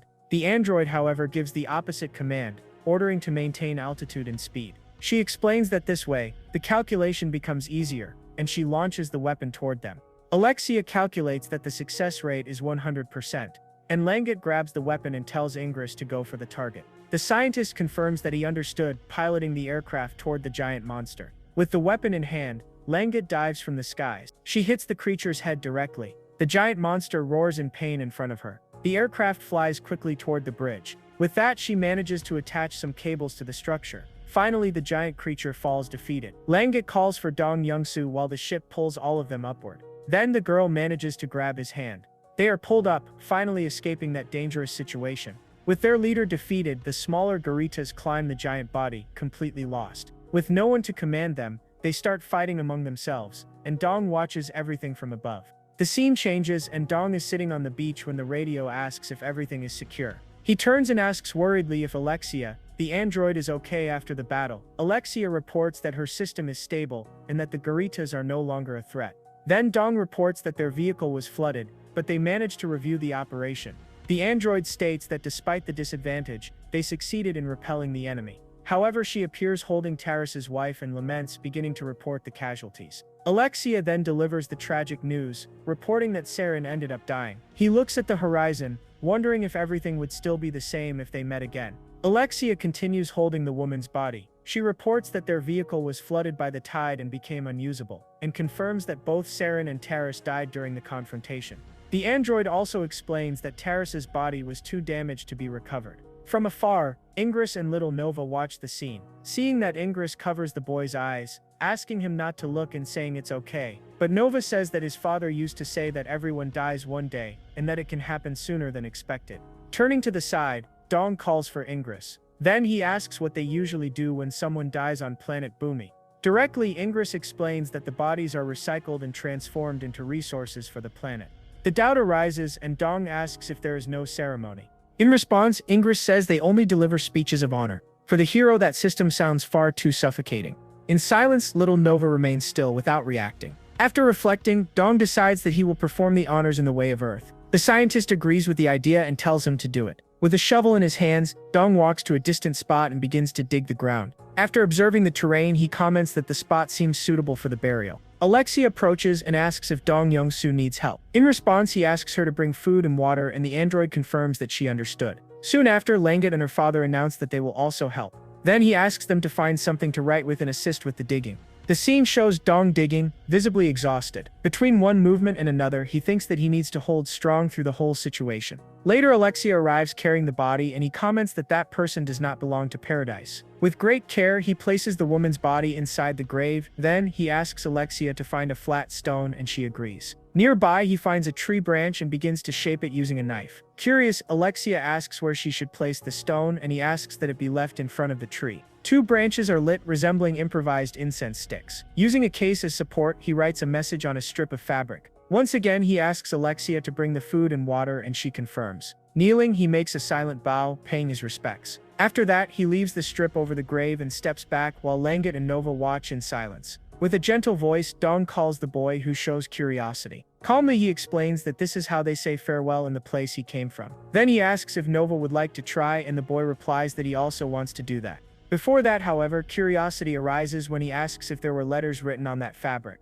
Confirming, Dong explains that he wrote in his own language, since he still does not know the Boomy tongue. The strips carried the messages to the beloved father Taurus and to the beloved mother Siren. Thoughtful, the boy repeats the word beloved softly. With patience, Dong teaches the boy to put his hands together, kneel and bow twice. Following each instruction, Nova makes the bow before the grave. When Dong says that he can rise, little Nova begins to cry. Through tears, he confesses that he misses his mother and father very much. Gently, Dong comforts him, saying they have not disappeared, and that they will always live in your heart. Finally, he explains that now they will send them to heaven and burns the strip of fabric. Holding the burning cloths, he wonders if they will meet in heaven. He raises the strips and sees a vision of Ingress and Langut with the little boy, and the ashes scatter through the night sky. Ingress asks if Taurus said where Atalanti is, and Dong confirms. He then tells Ingress to take Bara Langita in the morning and depart. The scientist tells him to rest well that night. Dong says goodbye, saying see you tomorrow. The scene shifts to him alone, wondering if he should have lied to the boy. Then he remembers having said that Nova's parents would always live in his heart. He thinks that when he was young, he believed that good people went to heaven and bad people to hell. But now he knows the truth. He remembers that both good people and bad people do not leave but remain alive in dreams, tormenting him forever. The scene cuts to a flashback where a scientist explains that blood expands when frozen. That is why, in hibernation, they remove almost all the moisture from the body, including the blood. Then they inject an antifreeze solution, putting the body into low consumption mode. The doctor warns of the risks of organ damage and that the training can cause disability or death. He hears that the section chiefs will collect the forms for training. A soldier named Liam is shocked to learn that he is allergic to the antifreeze. He asks if that means he was disqualified, and the doctor confirms the reassignment. Dong tells him that if he wants, he can return to his original unit. The young man is frustrated, saying that he was doing well but because of an allergy, but Dong interrupts, explaining coldly that he could die during hibernation. The soldier rises, defeated, saying that he understands the situation. He then salutes, saying that it was a pleasure working with them. Then Dong asks how many are left, and the doctor replies that only 2 remain. The next candidate is called Jocelyn Yates, and her file is shown. Dong turns to her, asking if Jocelyn has any health concerns. There is concern about possible allergies, but the doctor assures that the exams found nothing. Even so, the girl becomes nervous and asks if she will be disqualified if she fails the training. Calmly, Dong tells her that if she feels too insecure, she does not need to sign the form. He emphasizes that there is the option to return to her own unit, which makes her thoughtful. After a few seconds, Jocelyn signs the form and asks if shaving her hair will be necessary during training. She admits that it worries her a little but keeps a confident smile on her face. Soon after, the doctor informs Dong that the last candidate on the list has a brain implant. The young man introduces himself as David Zimmerman and explains that he has already removed the implant to participate in the mission. The doctor shows concern, explaining that even when removed, metallic residues in the brain can still be dangerous. With firmness, David says that he knows the risks and argues that practically all astronauts use implants. Seeking confirmation, Dong asks the doctor if the documentation is correct. Without hesitation, she confirms that everything is in order. Determined, David signs the form, making it clear that he will participate in the training no matter what. Sometime later, Dean approaches and calls for the section chief. With a serious expression, he asks which soldiers were dismissed from the training. Without hesitation, Dong replies that they were Ray, Jesse, and Liam, mentioning that Jesse is returning to Alaska. Surprised by the number, Dean asks if Dong has already gone through the hibernation training. In response comes the explanation that he is not, because although he is part of the Space Force, his life was shaped by the Army. At that moment, Dean comments that he has done the training before but seems uneasy about something. In light of that, Dong looks at him seriously and states that hibernation training, regardless of what happens, is a technical problem, completes Dean with a heavy look. With a brief gesture, he places a hand on Dong's shoulder and says that he hopes everything will happen without accidents. Soon after, Dong walks down the corridor and the scene shifts to him and his team during training. A voice echoes over the loudspeaker, ordering all personnel to enter the hibernation chambers. The officer requests that the engineers signal when everything is ready to begin anesthesia. The maintenance team reports that chambers 1 and 2 are ready. After general confirmation, the anesthesia process begins. The freezing system activates, wishing them a good night. Meanwhile, Dong thinks that the worst part of hibernation is not being able to wake up even when the nightmares begin. Thus, a disturbing dream arises tied to one of his most traumatic memories. The image of a burning car invades his mind. Reflected in the fire, he watches the flames until he feels a hand touch his shoulder. A girl wearing headphones approaches while the flames seem to grow stronger. Suddenly, the nightmare breaks and Dong wakes up startled in a hospital bed. Attentive, the doctor observes and reports that Dong Young-soo has regained consciousness. Without wasting time, his first question is whether the team members are all right. A bald colleague appears jokingly, saying that that body is still alive. Another soldier comments that although 2 weeks have passed, it felt like only a nap. Hearing that, Dong feels great relief and gives thanks that everyone is fine. A faint smile appears on his face. Suddenly, however, a terrible memory invades his mind. Someone faints and falls from the stretcher, causing panic to spread through the hospital. A voice shouts that a crew member has collapsed and asks them to check his breathing. Confused, Dong thinks that it can only be a nightmare and remembers that he is on planet Boomy. He tries to convince himself that it is nothing more than exhaustion from the previous day's battle. Trapped in his own memories, he questions why that dream refuses to end. Back in the present, Langut points excitedly toward creatures that resemble llamas. Curious, Dong asks what those things are. In response, she says it is also her first time seeing them. As they approach, little Nova shows some fear of the creatures. And the aircraft finally lands, ending their journey and escape from the Garitas. Dong asks Alexia if she knows what happened to the Atalante, but the android has no answer. Ingress warns that the ship's battery is almost out, asking everyone to prepare for landing. He asks Nova if the boy remembers which tunnel they came through. The boy is not sure but recalls a device at his father's waist when they exited. With that information, Ingress says he has a rough idea where it is. Suddenly, Nova lets out a cry of surprise. Dong asks what it was and sees a small white animal running between the leaves. Langut explains that it is a creature called Rabba. Ingress asks if it is not beautiful and Nova agrees, finding the animal cute. Langut offers to catch the creature for the boy, leaving Nova confused. Then Dong explains to her that they need to catch the animal in order to eat it. Langut understands and with a precise strike, captures the small Rabba. Then Ingress spots a cave and suggests they spend the night there. Already inside the cave, they prepare a campfire and Langut returns from an exploration. Langut comes back cheerful, announcing that she managed to catch 2 Rabba for dinner. Dong's mouth waters and he tells them to eat quickly. They place the meat to roast over the fire. Ingress removes the meat, saying that it is well cooked and that they can eat first. Then Dong offers a piece to Nova, asking the boy to try it. But the boy feels sorry, remembering the cute creature from before. Dong even jokes, saying that if Nova will not eat, he will have to eat it all himself. Then Alexia warns that alien meat can cause problems because it has different proteins. He asks, "So what?" and the android says she will perform an allergy test on him. She rubs a piece of the meat on Dong's hand and he watches his skin begin to react. Alexia reports that the reaction was severe and that he should not eat, leaving Dong frustrated. He then asks Nova if the boy wants to eat mushrooms and the boy makes a disgusted face.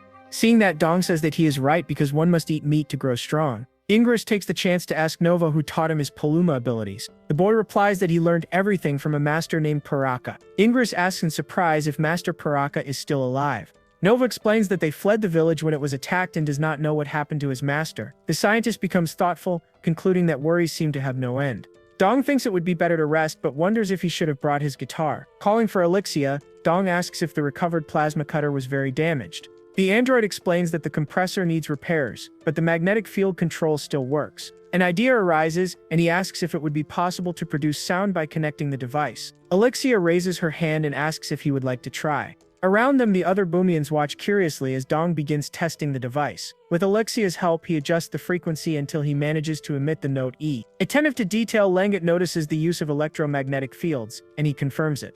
He then explains that he converted the field's interference into sound through Alexia. Delighted, Langut comments that his posture resembles someone playing a guitar. The word guitar echoes in Dong's mind. Excited, he invites Ingress to try, and the scientist observes the improvised instrument with curiosity. With patience, Dong teaches Ingress how to play, while Langut, enthusiastic, says that she also wants to try. Turning to little Nova, he calls the boy's attention. Soon after, he teaches the boy to drum on a box and Nova joins the fun. Smiling, Dong says that Langut has the most important part. Curious, she asks what that would be. Then he begins to hum, asking her to try to follow what he says. Langut tries to imitate the sound, but Dong corrects her, explaining that the pitch must be exactly the same. With everyone playing together, the improvised band begins to make music. Langut becomes very excited, asking if this is Dong Youngsu's music. Calmly, Dong explains that people who make music together are called a band, imagining what it would be like if the Boomians formed one. In a tone of regret, he comments that they do not have a real guitar to play. To give more flavor to the simple sound, he says he will try something different. In his hands, he takes his friend's journal and wonders if he should add a rap using Dean's lyrics. Soon after, he asks them to try creating a melody over the rhythm he set. Thus, he begins to hum the rap while Langut tries to follow, curious. The song continues with his friend's words speaking about what truly matters in life. In silence, they all lift their eyes to the starry sky, enjoying that rare moment of peace and music. The next morning, the conversation arises about the plan to find the ship's wreckage. Dong confirms that it will be necessary to pass through the village but emphasizes that the traitors must be avoided at all costs. Upon reaching the entrance to the village, he makes it clear that he wants to avoid an urban battle. Turning to the group, he informs them that they are part of the Northern Research Team. Observant, Ingress comments that the landscape is quite different from what they were used to seeing. Drawing attention, several scattered crosses make Dong deduce that they are the structures mentioned by Nova. With some humor, Ingress says that the place looks like a metal album cover. Calmly, Langut explains that it is part of an ancient defense system and asks them not to worry. A strong, sweet smell fills the air, making Dong ask if Ingress is alright with the pheromones. Uncertain, Langut comments that she cannot tell whether the smell comes from a Garita or a Boomian,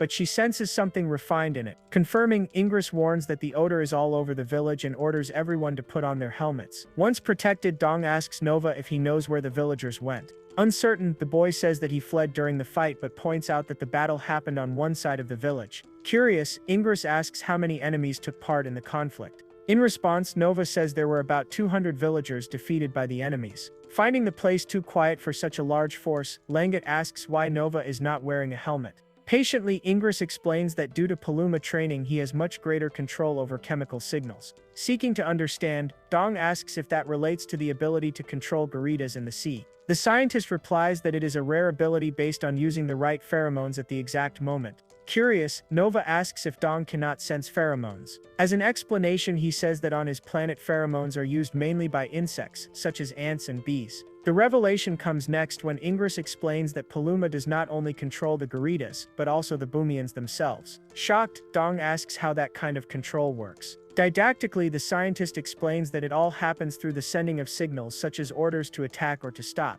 Continuing, he states that the emotions of those exposed to the pheromones synchronize with the order received. Repeating aloud, Langut mentions attack or stop, highlighting the simplicity of the command. In light of that, Dong realizes how dangerous the Paluma ability is. Seeking to reassure him, Ingress says that the helmets offer protection and that they can also use pheromones. As a final detail, Nova comments that a Paluma can be identified by the white color of their hair. Understanding the logic, Dong asks if Ingress would not be a Paluma since his hair is black.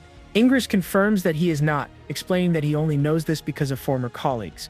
Suddenly, Alexia warns that her sensor has detected movement. She reports that there is a presence at 12 o'clock, human-sized. Langut senses the danger and shouts for them to retreat for now. Dong begins to run and asks Alexia to locate the target precisely, but the android warns that she detected movement from above. Dong barely has time to react when a masked warrior jumps toward him. The enemy attacks him with a sword, but Dong manages to block the blow. He counterattacks with a shot from his weapon, hitting the warrior's helmet. But the masked one is fast and delivers a powerful kick, disarming him. The enemy's helmet breaks, revealing a Boomian face marked by a red eye. Shocked, little Nova wonders if that could be his master. Without giving him time to react, the warrior releases red smoke, preparing for a new attack. Ingress asks if that really is Paraka. Nova shouts desperately for his master to stop, but he does not hear. Langut prepares to shoot, but Paraka advances quickly. He dodges the shots with his sword. The master attacks Dong, who defends himself from the blows.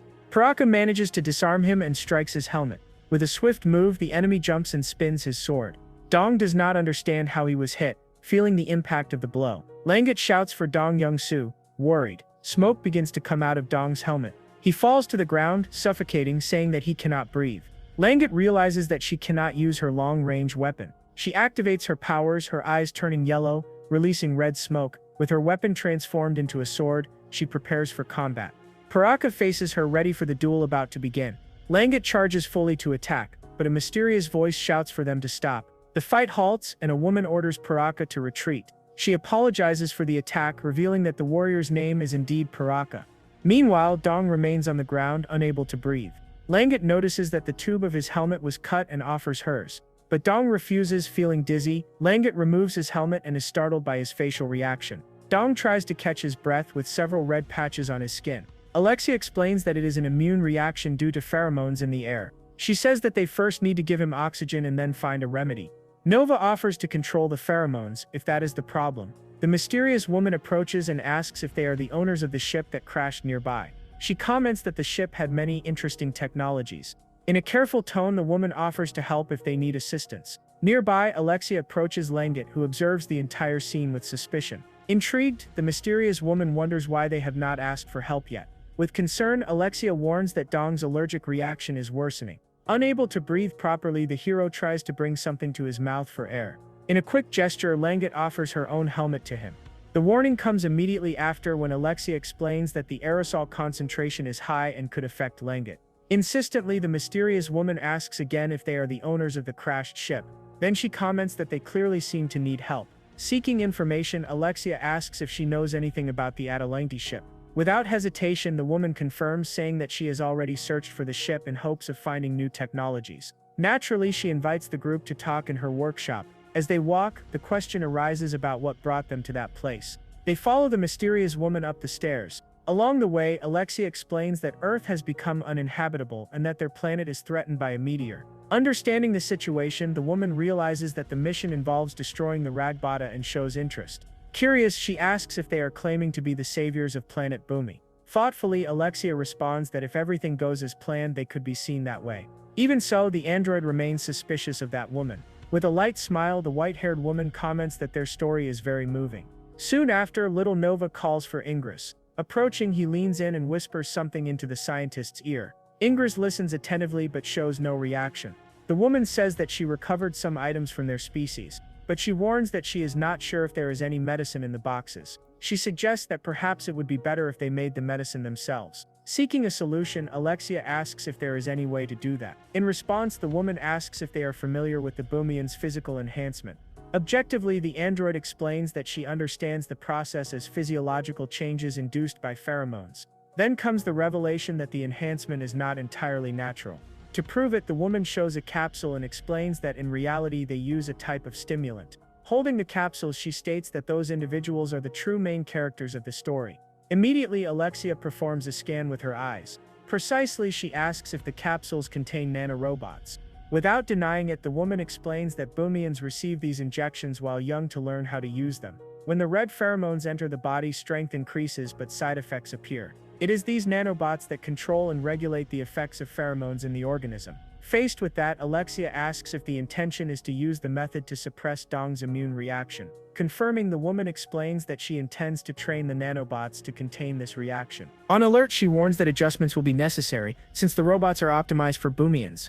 Without hesitation, Alexia hands over a bag containing Dong's blood, serving as a control for the experiment. With a confident smile, the woman asks if they trust her abilities. The scene shifts to the laboratory where she analyzes cell samples. Attentive to every detail, Alexia observes the process, waiting for a positive result. Curious, Langut approaches and asks what that woman's affiliation was. In response, she reveals that she tried to become a priestess, leaving Ingress surprised. Puzzled, the woman asks why Ingress still cares about affiliations. He explains that her knowledge is something only priests would possess. Faced with that, Ingress presses her, wanting to know who she really is. Calmly, she introduces herself as Penora and states that high-ranking positions always remain in the hands of nobles. Soon after, she adds that her real name is Talana, and that she was part of the Northeastern Council. Upon hearing the name Talana, Langut is visibly shocked. With an enigmatic smile, Penora says that, like the priests, she too used to captivate people on stage. But she laments, saying that someone of common origin like her could never become a priestess.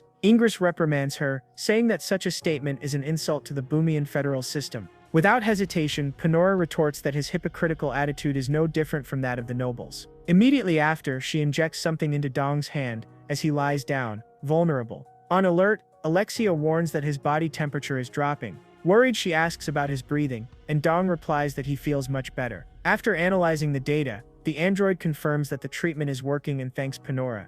Firmly, Penora replies that she is the one who should be grateful for their dedication to planet Boomy. Finally, she states that if the Boomians were as sincere as they are, the situation would never have reached this point. Ingress becomes suspicious of what she is saying. Penora encourages him to ask what he wants, guessing that he is wondering if she is a traitor. The scientist stays silent, neither confirming nor denying. She smiles and asks if he wants her answer. Ingress asks why she helped them, knowing they were from the defense force. Penora says their story moved her more than the so-called Raja's plan. She glances at Langut, who appears distrustful. Penora then asks them to tell her in detail what role she could play in this story. Dong is resting, still recovering from the allergic reaction. Penora asks with a smile if they came there by killing the Garitas one by one. Ingress explains that they were attacked and asks if there is another way to fight. She reveals that the colored field outside is the trace of a nerve gas. Ingress is shocked, while Penora says she prefers the style of the old heroes. Langut confronts her, asking why she would betray the traitors again. Penora says that she also wants to save the planet but that there is a problem with their plan. Ingress asks what problem that is, saying that he has the power to solve it. She points out that they are merely looking for wreckage on the ground, and that to destroy the meteor, they would need to go into space. But they have no plan for that. Dong remains lying down, feeling sweat trickle down his skin. Penora reveals that the nearest spaceport has been taken over by someone called Raja. She says they will need many more people to take the site or reach space. Ingress questions her, asking if she alone can make that possible. She turns and asks if he thinks she is a hopeless fool. Penora then reveals her army with several synchronized warriors. She says that she found many talented people there and that they can use them. Ingress is shocked, asking if she synchronized them all. The woman confirms, saying that everything is part of Raja's plan. She reveals that the objective is to let all Boomians die while dreaming happy dreams, up until the planet's final moment. Penora says that Raja does not understand emotions, and that is why he created such a childish plan. Ingress demands that she free the people so they can talk better. She challenges him, asking if he wants the people to wake up and attack them. Ingress insists, telling her to release the group's members and leave with them. The woman stares at him, asking if his plan is for her to save the planet and live well while he hides. She presses him, asking who would be more useful to save the planet, him or her. Dong watches the argument, still recovering. He reflects that, although Ingress's reasoning is correct, Penora's plan does not seem wrong. Dong thinks that if Ingress accepted her help, they could easily gain troops. But he concludes that neutrality in the end only makes everyone lose. He remembers many scenes of pain and suffering. A memory of a panicked soldier hits him. Dong recalls a chess game. Dean asks what the section chief is doing, confused by his move. The move was a check, but he was not moving the king. Dong apologizes, saying that he focused too much and forgot the rule of check. Dean explains that chess is a game won with checkmate. He continues, saying that the king never dies in the game, only the pawns die, and he knocks down one of Dong's pieces. Dong realizes that those who die in battle are the soldiers, and that there is no such thing as easy troops to use. He turns to Penora and says that, although he needs manpower, he has one question. Our hero asks if when they find more Boomians, she will continue to use her current method. Penora says that she likes civilization in his dream, but that he has already made his decision. She invites him to join her, asking if he truly wants to kill more Boomians. Dong looks at her and says that if it is like the last battle, he only needs to eliminate the commander. Alexia turns suddenly, sensing danger. Then she quickly draws her weapon. The android fires toward Penora, ready to end the threat. With a simple gesture, Penora stops the bullet in midair. Then one of her controlled soldiers appears and attacks Alexia from behind. Dong warns that he and Alexia will hold them off and shouts for Langut to run. With a knife in hand, he charges forward but is quickly surrounded and knocked down. Penora looks at him and tells him not to worry, because she will not kill him. She reveals with a smile that he is the protagonist of that story. Dong gets up and shouts for Alexia to help the others, but the android warns that it is impossible as she is blocked by the soldiers. Our hero then spots one of his weapons nearby. He sees a soldier approaching, his face covered in blood. Dong lands a powerful punch on the enemy and finishes him off with a precise stab. Surrounded, he orders the other soldiers to back away. One of them then grabs Dong's weapon from the ground and throws it far away, disarming the hero. Alexia, still trapped, warns that Penora is moving. Then the controlled soldiers make way for their leader to approach. Ingress shouts for Penora to stop as he runs toward her. He charges against the controlled soldiers. Ingress and Paraka face each other, ready for battle. The scientist shouts for Langut to enter the hole just ahead. The two run and throw themselves into the passage, but Penora's soldiers keep chasing them. Already inside the tunnel, Ingress says it is a defensive passage and that they can rest. He is impressed by Penora's ability to control so many people at once. Ingress wonders if the pheromones are being released by the sprayers outside. He concludes that he needs to reach the control room and operate the sprayers. Suddenly, Ingress notices something wrong with his daughter. Langut is trembling, affected by the pheromones, but Nova holds her. The boy runs ahead, trying to stop her. Ingress shouts Langut's name, but she is already under Penora's control. Little Nova holds her tightly, shouting for her not to go. Nova keeps trying to restrain Langut. Ingress shouts for his daughter to wake up from the mind control, but she breaks free from Nova and threatens to strike him with her weapon. The boy falls to the ground, stunned. Langut then pins Nova down, ready to attack. Ingress wonders if it is because she is without a helmet. He realizes he must act as Langut continues trembling. Ingress removes his own helmet, showing his determined face. He approaches and shouts for Langut to run. The scientist warns that the operation has failed and orders her to flee in that direction. Langut, still confused, only hears her father's name. He commands her not to look back. He is sacrificing himself for her, and he urges her to hurry and escape. The girl calls for Nova. Langut turns and says they will follow the original plan, asking for the control room's location. Nova agrees and tells Langut to follow him. The two start running down the dark corridor. Ingris, still fighting, reports that Dong and Nova are heading to the control room. Dong volunteers to provide support and asks how to get there. Langut turns and asks if Nova knows the path to the control room. The boy shouts that they need to go straight ahead, take an elevator and go to the lower floor. Dong, still restrained, asks Alexia to separate the soldiers holding him. The android warns that she can only do that if he authorizes the use of violence against the Boomians. She asks if Dong approves the action. Our hero approves, but with the condition that Langut, Nova, and Ingris are not harmed. Alexia confirms that she understands the order. She prepares to fight, with her eyes glowing. The android unleashes all her power. She attacks the soldiers with full force. Without wasting time, Alexia begins clearing a path for Dong. The android displays incredible strength, taking down the soldiers one by one. She moves through them without showing mercy. With the enemies fallen to the ground, the advance continues without hesitation. Amid the battle, she manages to recover Dong's weapon. Without thinking twice, she uses it to strike down the remaining soldiers. Soon after, Dong joins the fight, immobilizing one of the warriors. Realizing the situation, the Boomian understands that he is lost. In a final effort, Dong delivers a powerful blow to one of the soldiers. Dong shouts for Alexia to run ahead toward the elevator. Our hero keeps fighting, clearing the way for the android. He spots the elevator but sees it full of soldiers. Dong realizes the situation is madness. On the lower floor, Langut and Nova find a strange machine. Nova explains that it seems to be a device that converts Guri to pheromones. Langut understands and tells Nova to hide somewhere safe. Langut positions herself with her weapon, ready to destroy the machine. The machine opens, revealing a strange creature. Penora asks if Langut thinks everything will end if she destroys that thing. She warns that if her command signal is cut, the controlled Boomians might end up killing each other. Penora says her goal is to save as many people as possible. A soldier approaches Langut, who lies on the ground defenseless. He attacks, but she manages to defend herself with her weapon. The two face each other, ready for a duel. Langut presses a button on her weapon, preparing an attack. She dodges the enemy's strike and manages to block the blow with her sword. The spark of battle lights up Langut's face. A monster appears, saying that he does not want to kill her either, and with a powerful strike he throws her to the ground. One of Penora's controlled soldiers falls from above. Langut remains on the ground, preparing to fight.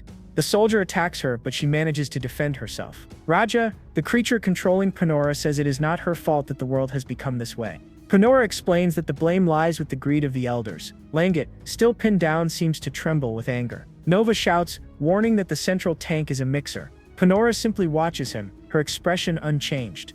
Back at the elevator, Dong confirms entry and prepares to fight. He says he heard that something was placed in his blood to neutralize the allergic reaction. Our hero cuts his own finger, releasing blood filled with nanobots. Penora is impressed by Dong's ability to set up such a turnaround. He looks at her expression. Dong realizes that by the look of things, they are doing the right thing. Ingris, above, laughs, ready to put the plan into action. Ingris is surrounded by controlled soldiers. With a single cut, he releases a drop of his own blood.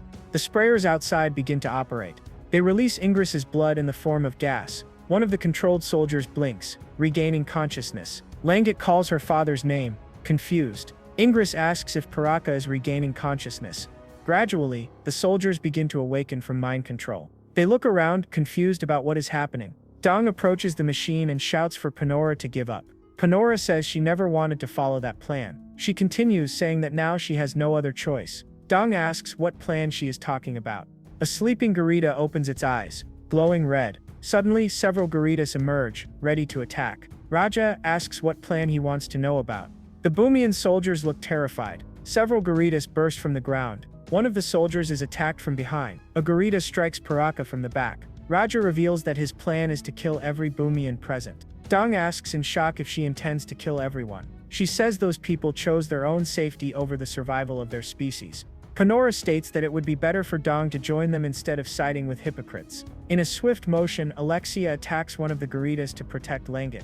During the fight, unfortunately, her weapon falls to the ground. Alert to the situation, Penora notices the danger approaching. From behind, the android charges at another Garita. Even when thrown to the ground, she manages to dodge the next strike. With brutal force, the monster pushes both of them upward. Reacting at the right moment, Alexia lands a precise hit on the Garita. She asks Langut if she is all right, and the girl confirms she is. Dong warns that Penora is heading their way. A soldier falls to the ground. Defeated, Dong retrieves the fallen soldier's weapon. He advances and attacks the Garita with his sword.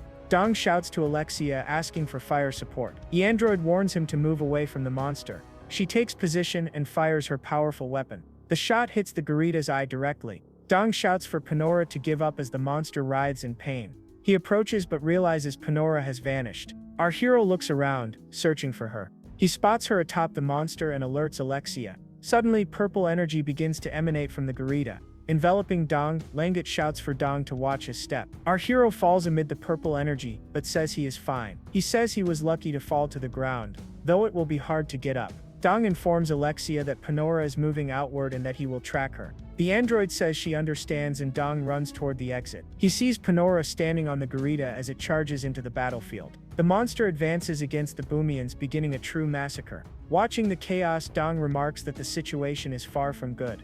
On the other side, Alexia reports that they are also fighting Garitas on the upper level. Then she warns that Boomian casualties are severe. Overwhelmed with concern, Ingress calls for Langut. He asks if she is hurt, and she quickly replies that she is fine. Relieved, the scientist exhales deeply and begins pulling a crate containing Paraka. Curious, Langut asks what they are moving. Without hesitation, Ingress shouts that they are weapons, prompting everyone to help push the crate. Seeing its contents, Paraka is surprised. Loudly, he orders the members to grab the weapons at the central stairs. Finally, Ingress asks Langut where Dong Young-soo is. Paraka continues observing the battle from afar. Ingress says they need to provide support for Dong, and Paraka remembers the Earthling. He says they must first clear the fortress before descending.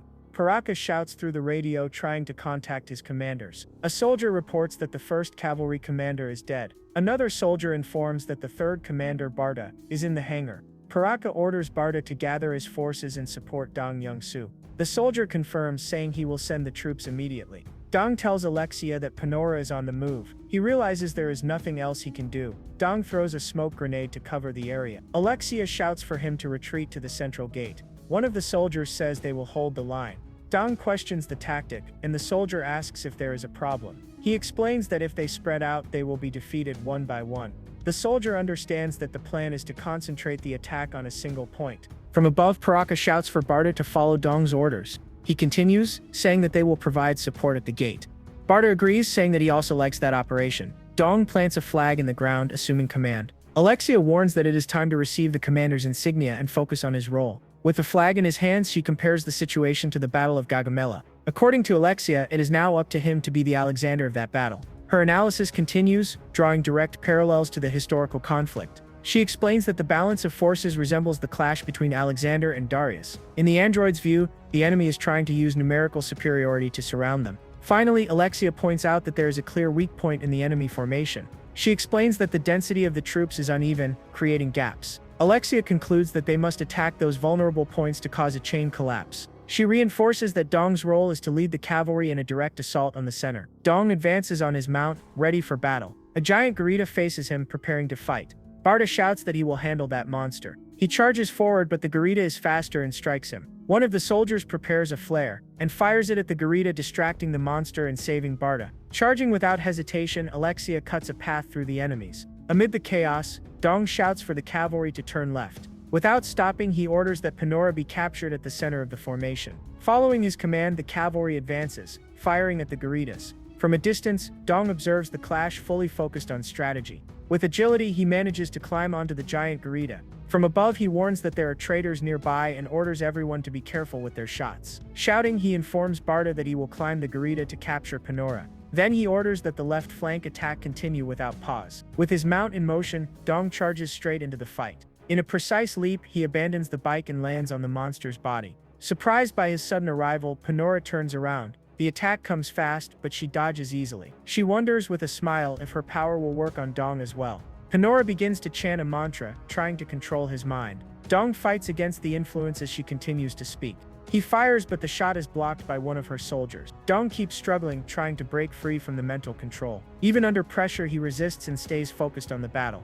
Preparing to counter, the hero makes it clear that he will not be controlled so easily. Suddenly, one of Penora's soldiers charges with an electric weapon. With quick reflexes, Dong manages to block the strike. The shot courses through his body, but the fight continues. Gradually, his vision begins to blur. Amid the confusion, Penora's voice echoes, chanting the mantra once again. A memory appears, bringing back Jocelyn during training. Surprised, Dong wonders why she is hesitating to shoot. With strength, he shouts for her to fire without fear. Finally, Jocelyn fires, still showing hesitation. At that moment, Dean appears and asks if he is alright. Shocked, Dong wonders if his friend is really alive. Shouting, Dean tries to wake him from the trance. Suddenly, Barda grabs him firmly and orders him to pull himself together. Regaining consciousness, Dong asks where Penora is. In response, Barda says that she apparently left the battlefield. Confused, Dong asks what Barda is doing. Without hesitation, he explains that it is mental synchronization. Intrigued, the hero wonders why anyone would do that with a Garita. Barda clarifies that Penora was able to control the monsters precisely through that synchronization. Sensing the loss of control, the giant Garita begins thrashing violently. A memory flashes comrades seen as enemies, and Barda confirms it is a common symptom. Doubt arises, questioning whether Dong's species also reacts to pheromones. In silence, Dong remains deep in thought. The idea comes the effect might be linked to the nanobots injected by Penora. As a compliment, Barda explains that Boomians also use nanobots to manipulate pheromones. Still confused, Dong reflects for a few moments until he finally understands the situation.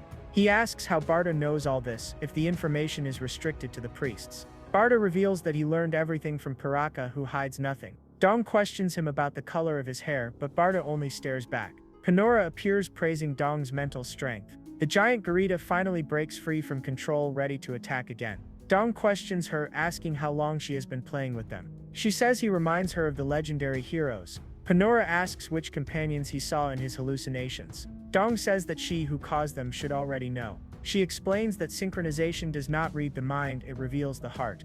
Ingress shouts that Penora is surrounded. He orders her not to resist and to accept death.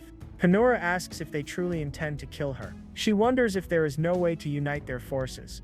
Dong sees his team members ready to fire. He accuses her of playing games until the very end. Penora says he could live happily seeing his friends and family. Dong shouts that all of that is false. She argues that if his heart is filled with happiness, reality does not matter. Dong holds her, saying that those are all his subordinates. The hostage soldier says he does not care if Dong kills them all.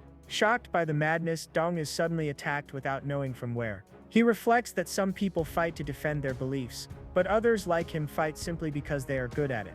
Dong prepares himself, saying that from now on it is time to work. And he faces his enemies, ready for battle. He grabs his weapon and strikes one of the controlled soldiers. Our hero begins shooting at Penora's soldiers. Dong advances, exchanging fire with the enemies. He uses the pillars for cover against the crossfire and the monsters. He keeps firing, pushing forward through the corridor. Our hero dodges enemy shots and manages to land a perfect hit on one of the soldiers. Dong picks up a stone from the ground and uses it to distract another soldier. Dong shoots one of the enemies, who turns to look at the stone. It is the perfect opening, and he charges forward, firing. The shots hit the officer, who falls to the ground. Meanwhile, Penora keeps firing from afar. She praises him, saying that Dong Youngsu never gives up. He hides behind a pillar that is about to collapse. Dong realizes the cover is falling apart and that he needs to climb. He spots one of the enemies on the upper level and prepares to shoot. Dong hides behind another pillar, waiting for the right moment. More enemies appear, ready for battle. Dong attacks, taking down one of the soldiers. Another enemy prepares to fire. Our hero is faster and hits the enemy. He keeps shooting without stopping. The soldier is wounded, but his hand still holds the weapon, ready for one last shot. Fallen, the soldier says that Dong cannot go anywhere. With his final effort, he fires at Dong. Another soldier shoots too, hitting our hero squarely. Dong falls to the ground, wounded but still able to fire. His shot hits the soldier's head. He turns to Penora, who stands atop the Garita. With a precise shot, Dong hits the target, but it is all one of Penora's illusions. The Garita collapses to the ground, defeated by the explosion. Dong hides behind a pillar, catching his breath. He runs across the carcass of the monster, ready for the next strike. Our hero manages to destroy the Garita's core. Penora says she did not want to kill him that way. Dong leaps toward her, ready for the final confrontation. He encounters another enemy in his path. With a swift move, Dong slashes him across the neck. Dong fires, but the soldier steps in front to shield her. Our hero uses his ally's body as a shield, knowing it is only an illusion. Langut is also hit by the attack. She falls to the ground. Dong approaches Penora, who is connected to the machine. He stares at her, but she surprises him with another hallucination. He wonders how he can break free from that illusion. The fox-eared girl tells him that the hallucination will fade once the pheromone effect ends. She encourages him not to worry, and to finish the job. Dong says he will let her live if she surrenders.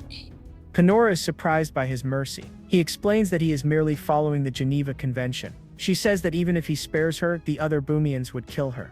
The fox-eared girl asks him to kill her himself. Dong orders Penora to turn her head and fires. Langut shoots, hitting the Garita directly. Garita says it is over and praises Langut's good work. But the girl says it is not finished yet, they still need to find Dong. Over the radio, Alexia reports that she found Dong and is returning. Langut asks if Dong is alright, and he replies that he has no serious injuries. He continues saying that he killed the enemy commander, Penora.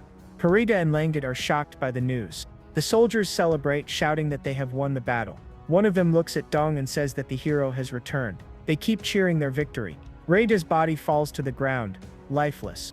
The soldiers shout that the hero from another planet has freed them. Ingress thanks Dong for fighting for them, and our hero says he only did what needed to be done. Dong announces that he will check the items Penora collected. He walks away saying he needs to rest a bit alone. Langut watches the soldiers, lost in thought. Dong feels as though he has awakened from the same dream as always. He remembers the feeling of freedom he had when he received the mission, but he realizes that even on another planet, the situation remains the same. Dong lets out a sigh of frustration. He concludes that it is a new stage but the same role as always. Dong puts on a record and tells Alexia he does not want to be disturbed. Langut comments that the music he played in the cave was happy, but says that the song playing now is sad. Dong just listens to the music without saying anything. Langut says she thought she would be happy to meet other Boomians, but she did not know they would have to hate and fight each other like this. She comments that although Parita and Ingress said it was inevitable, she feels bad. The girl praises Dong, saying that he is an incredible warrior. He replies that he can stay calm only because it was what he did every day on Earth. Langut says she likes it when Dong Youngsu makes music. Dong reflects, saying he has never seen anyone so cheerful and full of joy. Langut asks him to play for her and teach her how to make music. He agrees, but on the condition that she sings while he plays. The girl smiles but soon starts to cry. Dong hugs her, trying to comfort her. Later, he picks up the guitar and says that enough of sad stories. Alexia approaches, worried about the trauma he might have suffered. Dong says he has accepted the death of his friends but admits he is not completely fine. The android asks if he has been keeping his records in Korean the whole time. He explains that at first he did not trust them, which is why he used his own encryption. Alexia asks if it is safe to store the records with her. She says that image logs take up too much space. Dong agrees, thoughtful. He suggests that, like the Voyager's golden record, music would be a more efficient medium. Dong says Langut will sing with the melody, and Alexia finds that a creative form of harmony. He asks if the sound is good, and Hiji shouts for him to come over for a second. Dong complains that Hiji should have brought only the smart ones. The little robot says it does not know what to do with kids who cannot even cook. Dong and Alexia sigh, discouraged by the argument. Meanwhile, Barta and Nova are startled to see a giant tentacle. Alexia explains that if they proceed, information exchange will become possible. Dong asks Alexia to organize the records while he teaches Hiji. The little robot asks if Alexia can suggest an efficient storage method. Alexia suggests creating a virtual machine so they can communicate. Hiji reports that they are recording data about the planet Boommy. Alexia explains that since their computer languages differ, they cannot communicate directly. Hiji compares the idea to mental synchronization between computers. After exchanging glances, Alexia and Hiji agree to try the experiment, believing Ingress will like the idea. With anticipation, Ingress comments that if the experiment works, many systems could be connected. He then says the translation tools are loaded, and asks them to begin data exchange. Without delay, Alexia initiates the connection protocol. Inside the virtual machine, she appears in a humanoid form, drawing attention with her surprisingly beautiful appearance. Observing the environment, the other woman remarks that the space is empty and now needs to be filled. In agreement, Alexia says that this represents only the beginning. Suddenly, Rabba's first reaction is a cry of pain. On instinct, Langut grabs him, trying to calm him. Even so, the creature breaks free and runs away. After the incident, Langut comments that somehow killing does not feel like the right choice. She crouches down, thoughtful, feeling that something is not right. Breaking the silence, the other woman says the work is almost finished. Calling Hiji, she says there is something he can help with.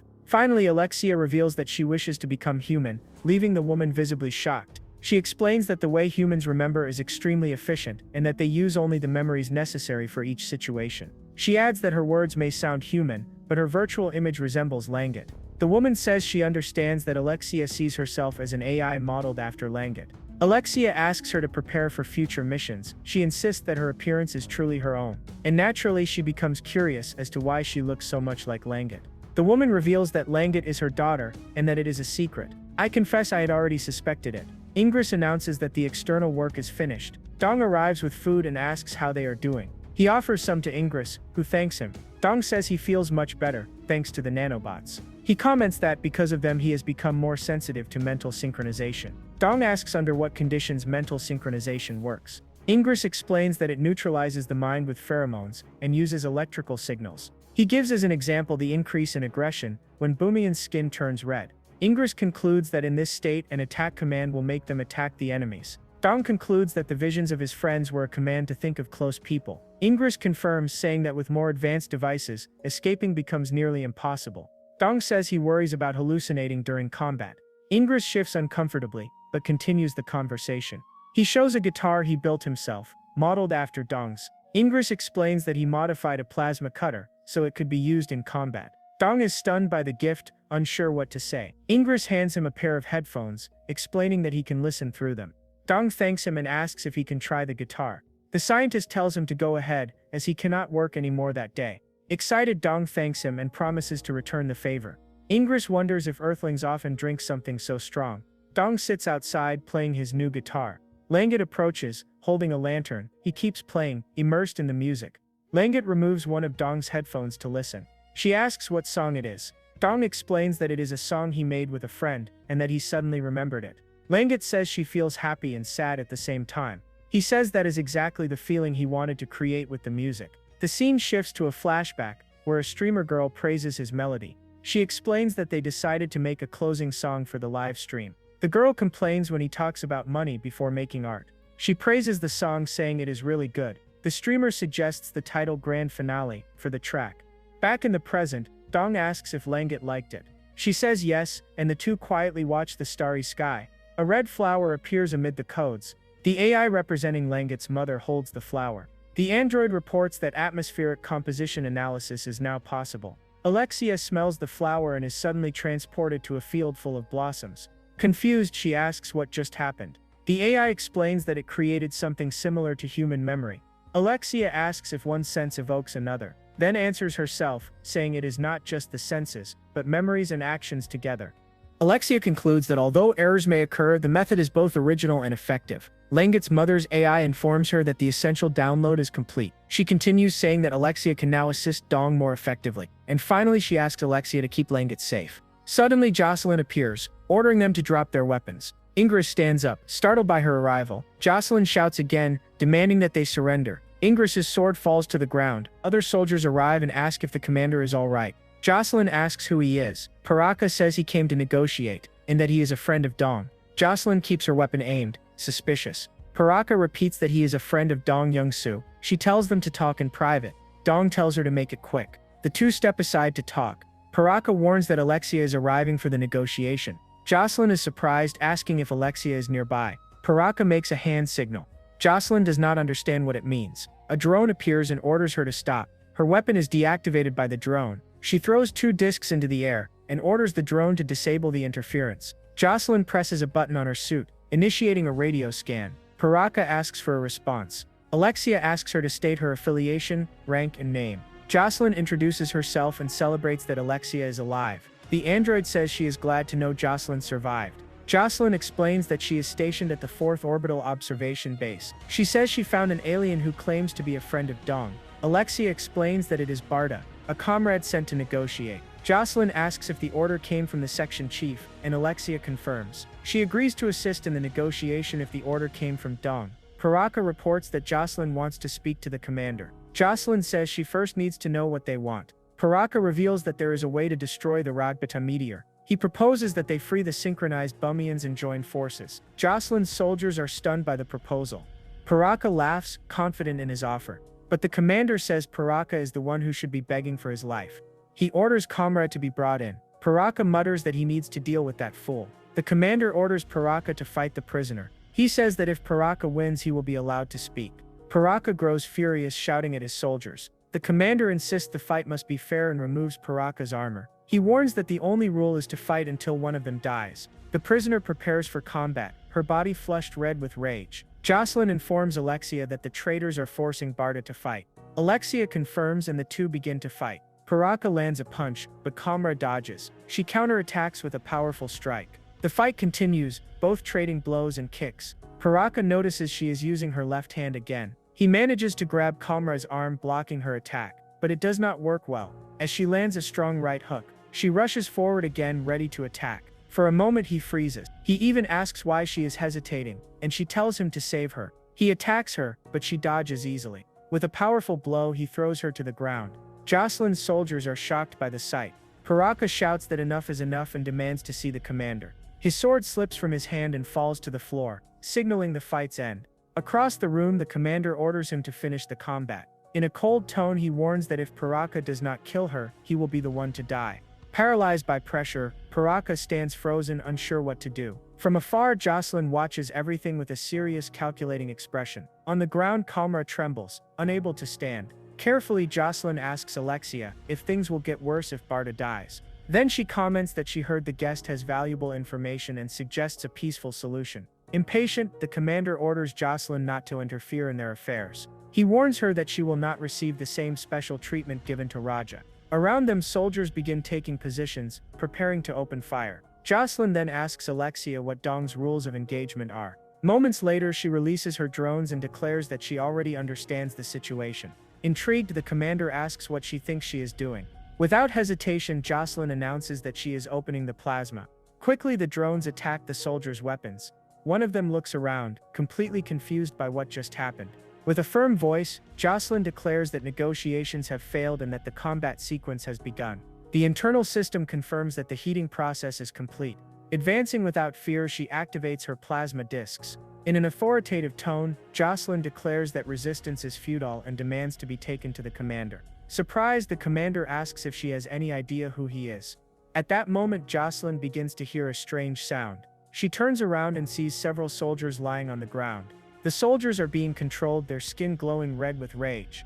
Kalmara says she has an idea where the commander is. She orders Jocelyn to follow her, and warns that he is on the upper floor. Jocelyn reports to Alexia that the Boomians are attacking. She hesitates, asking whether to kill or spare them, and Alexia tells her to try.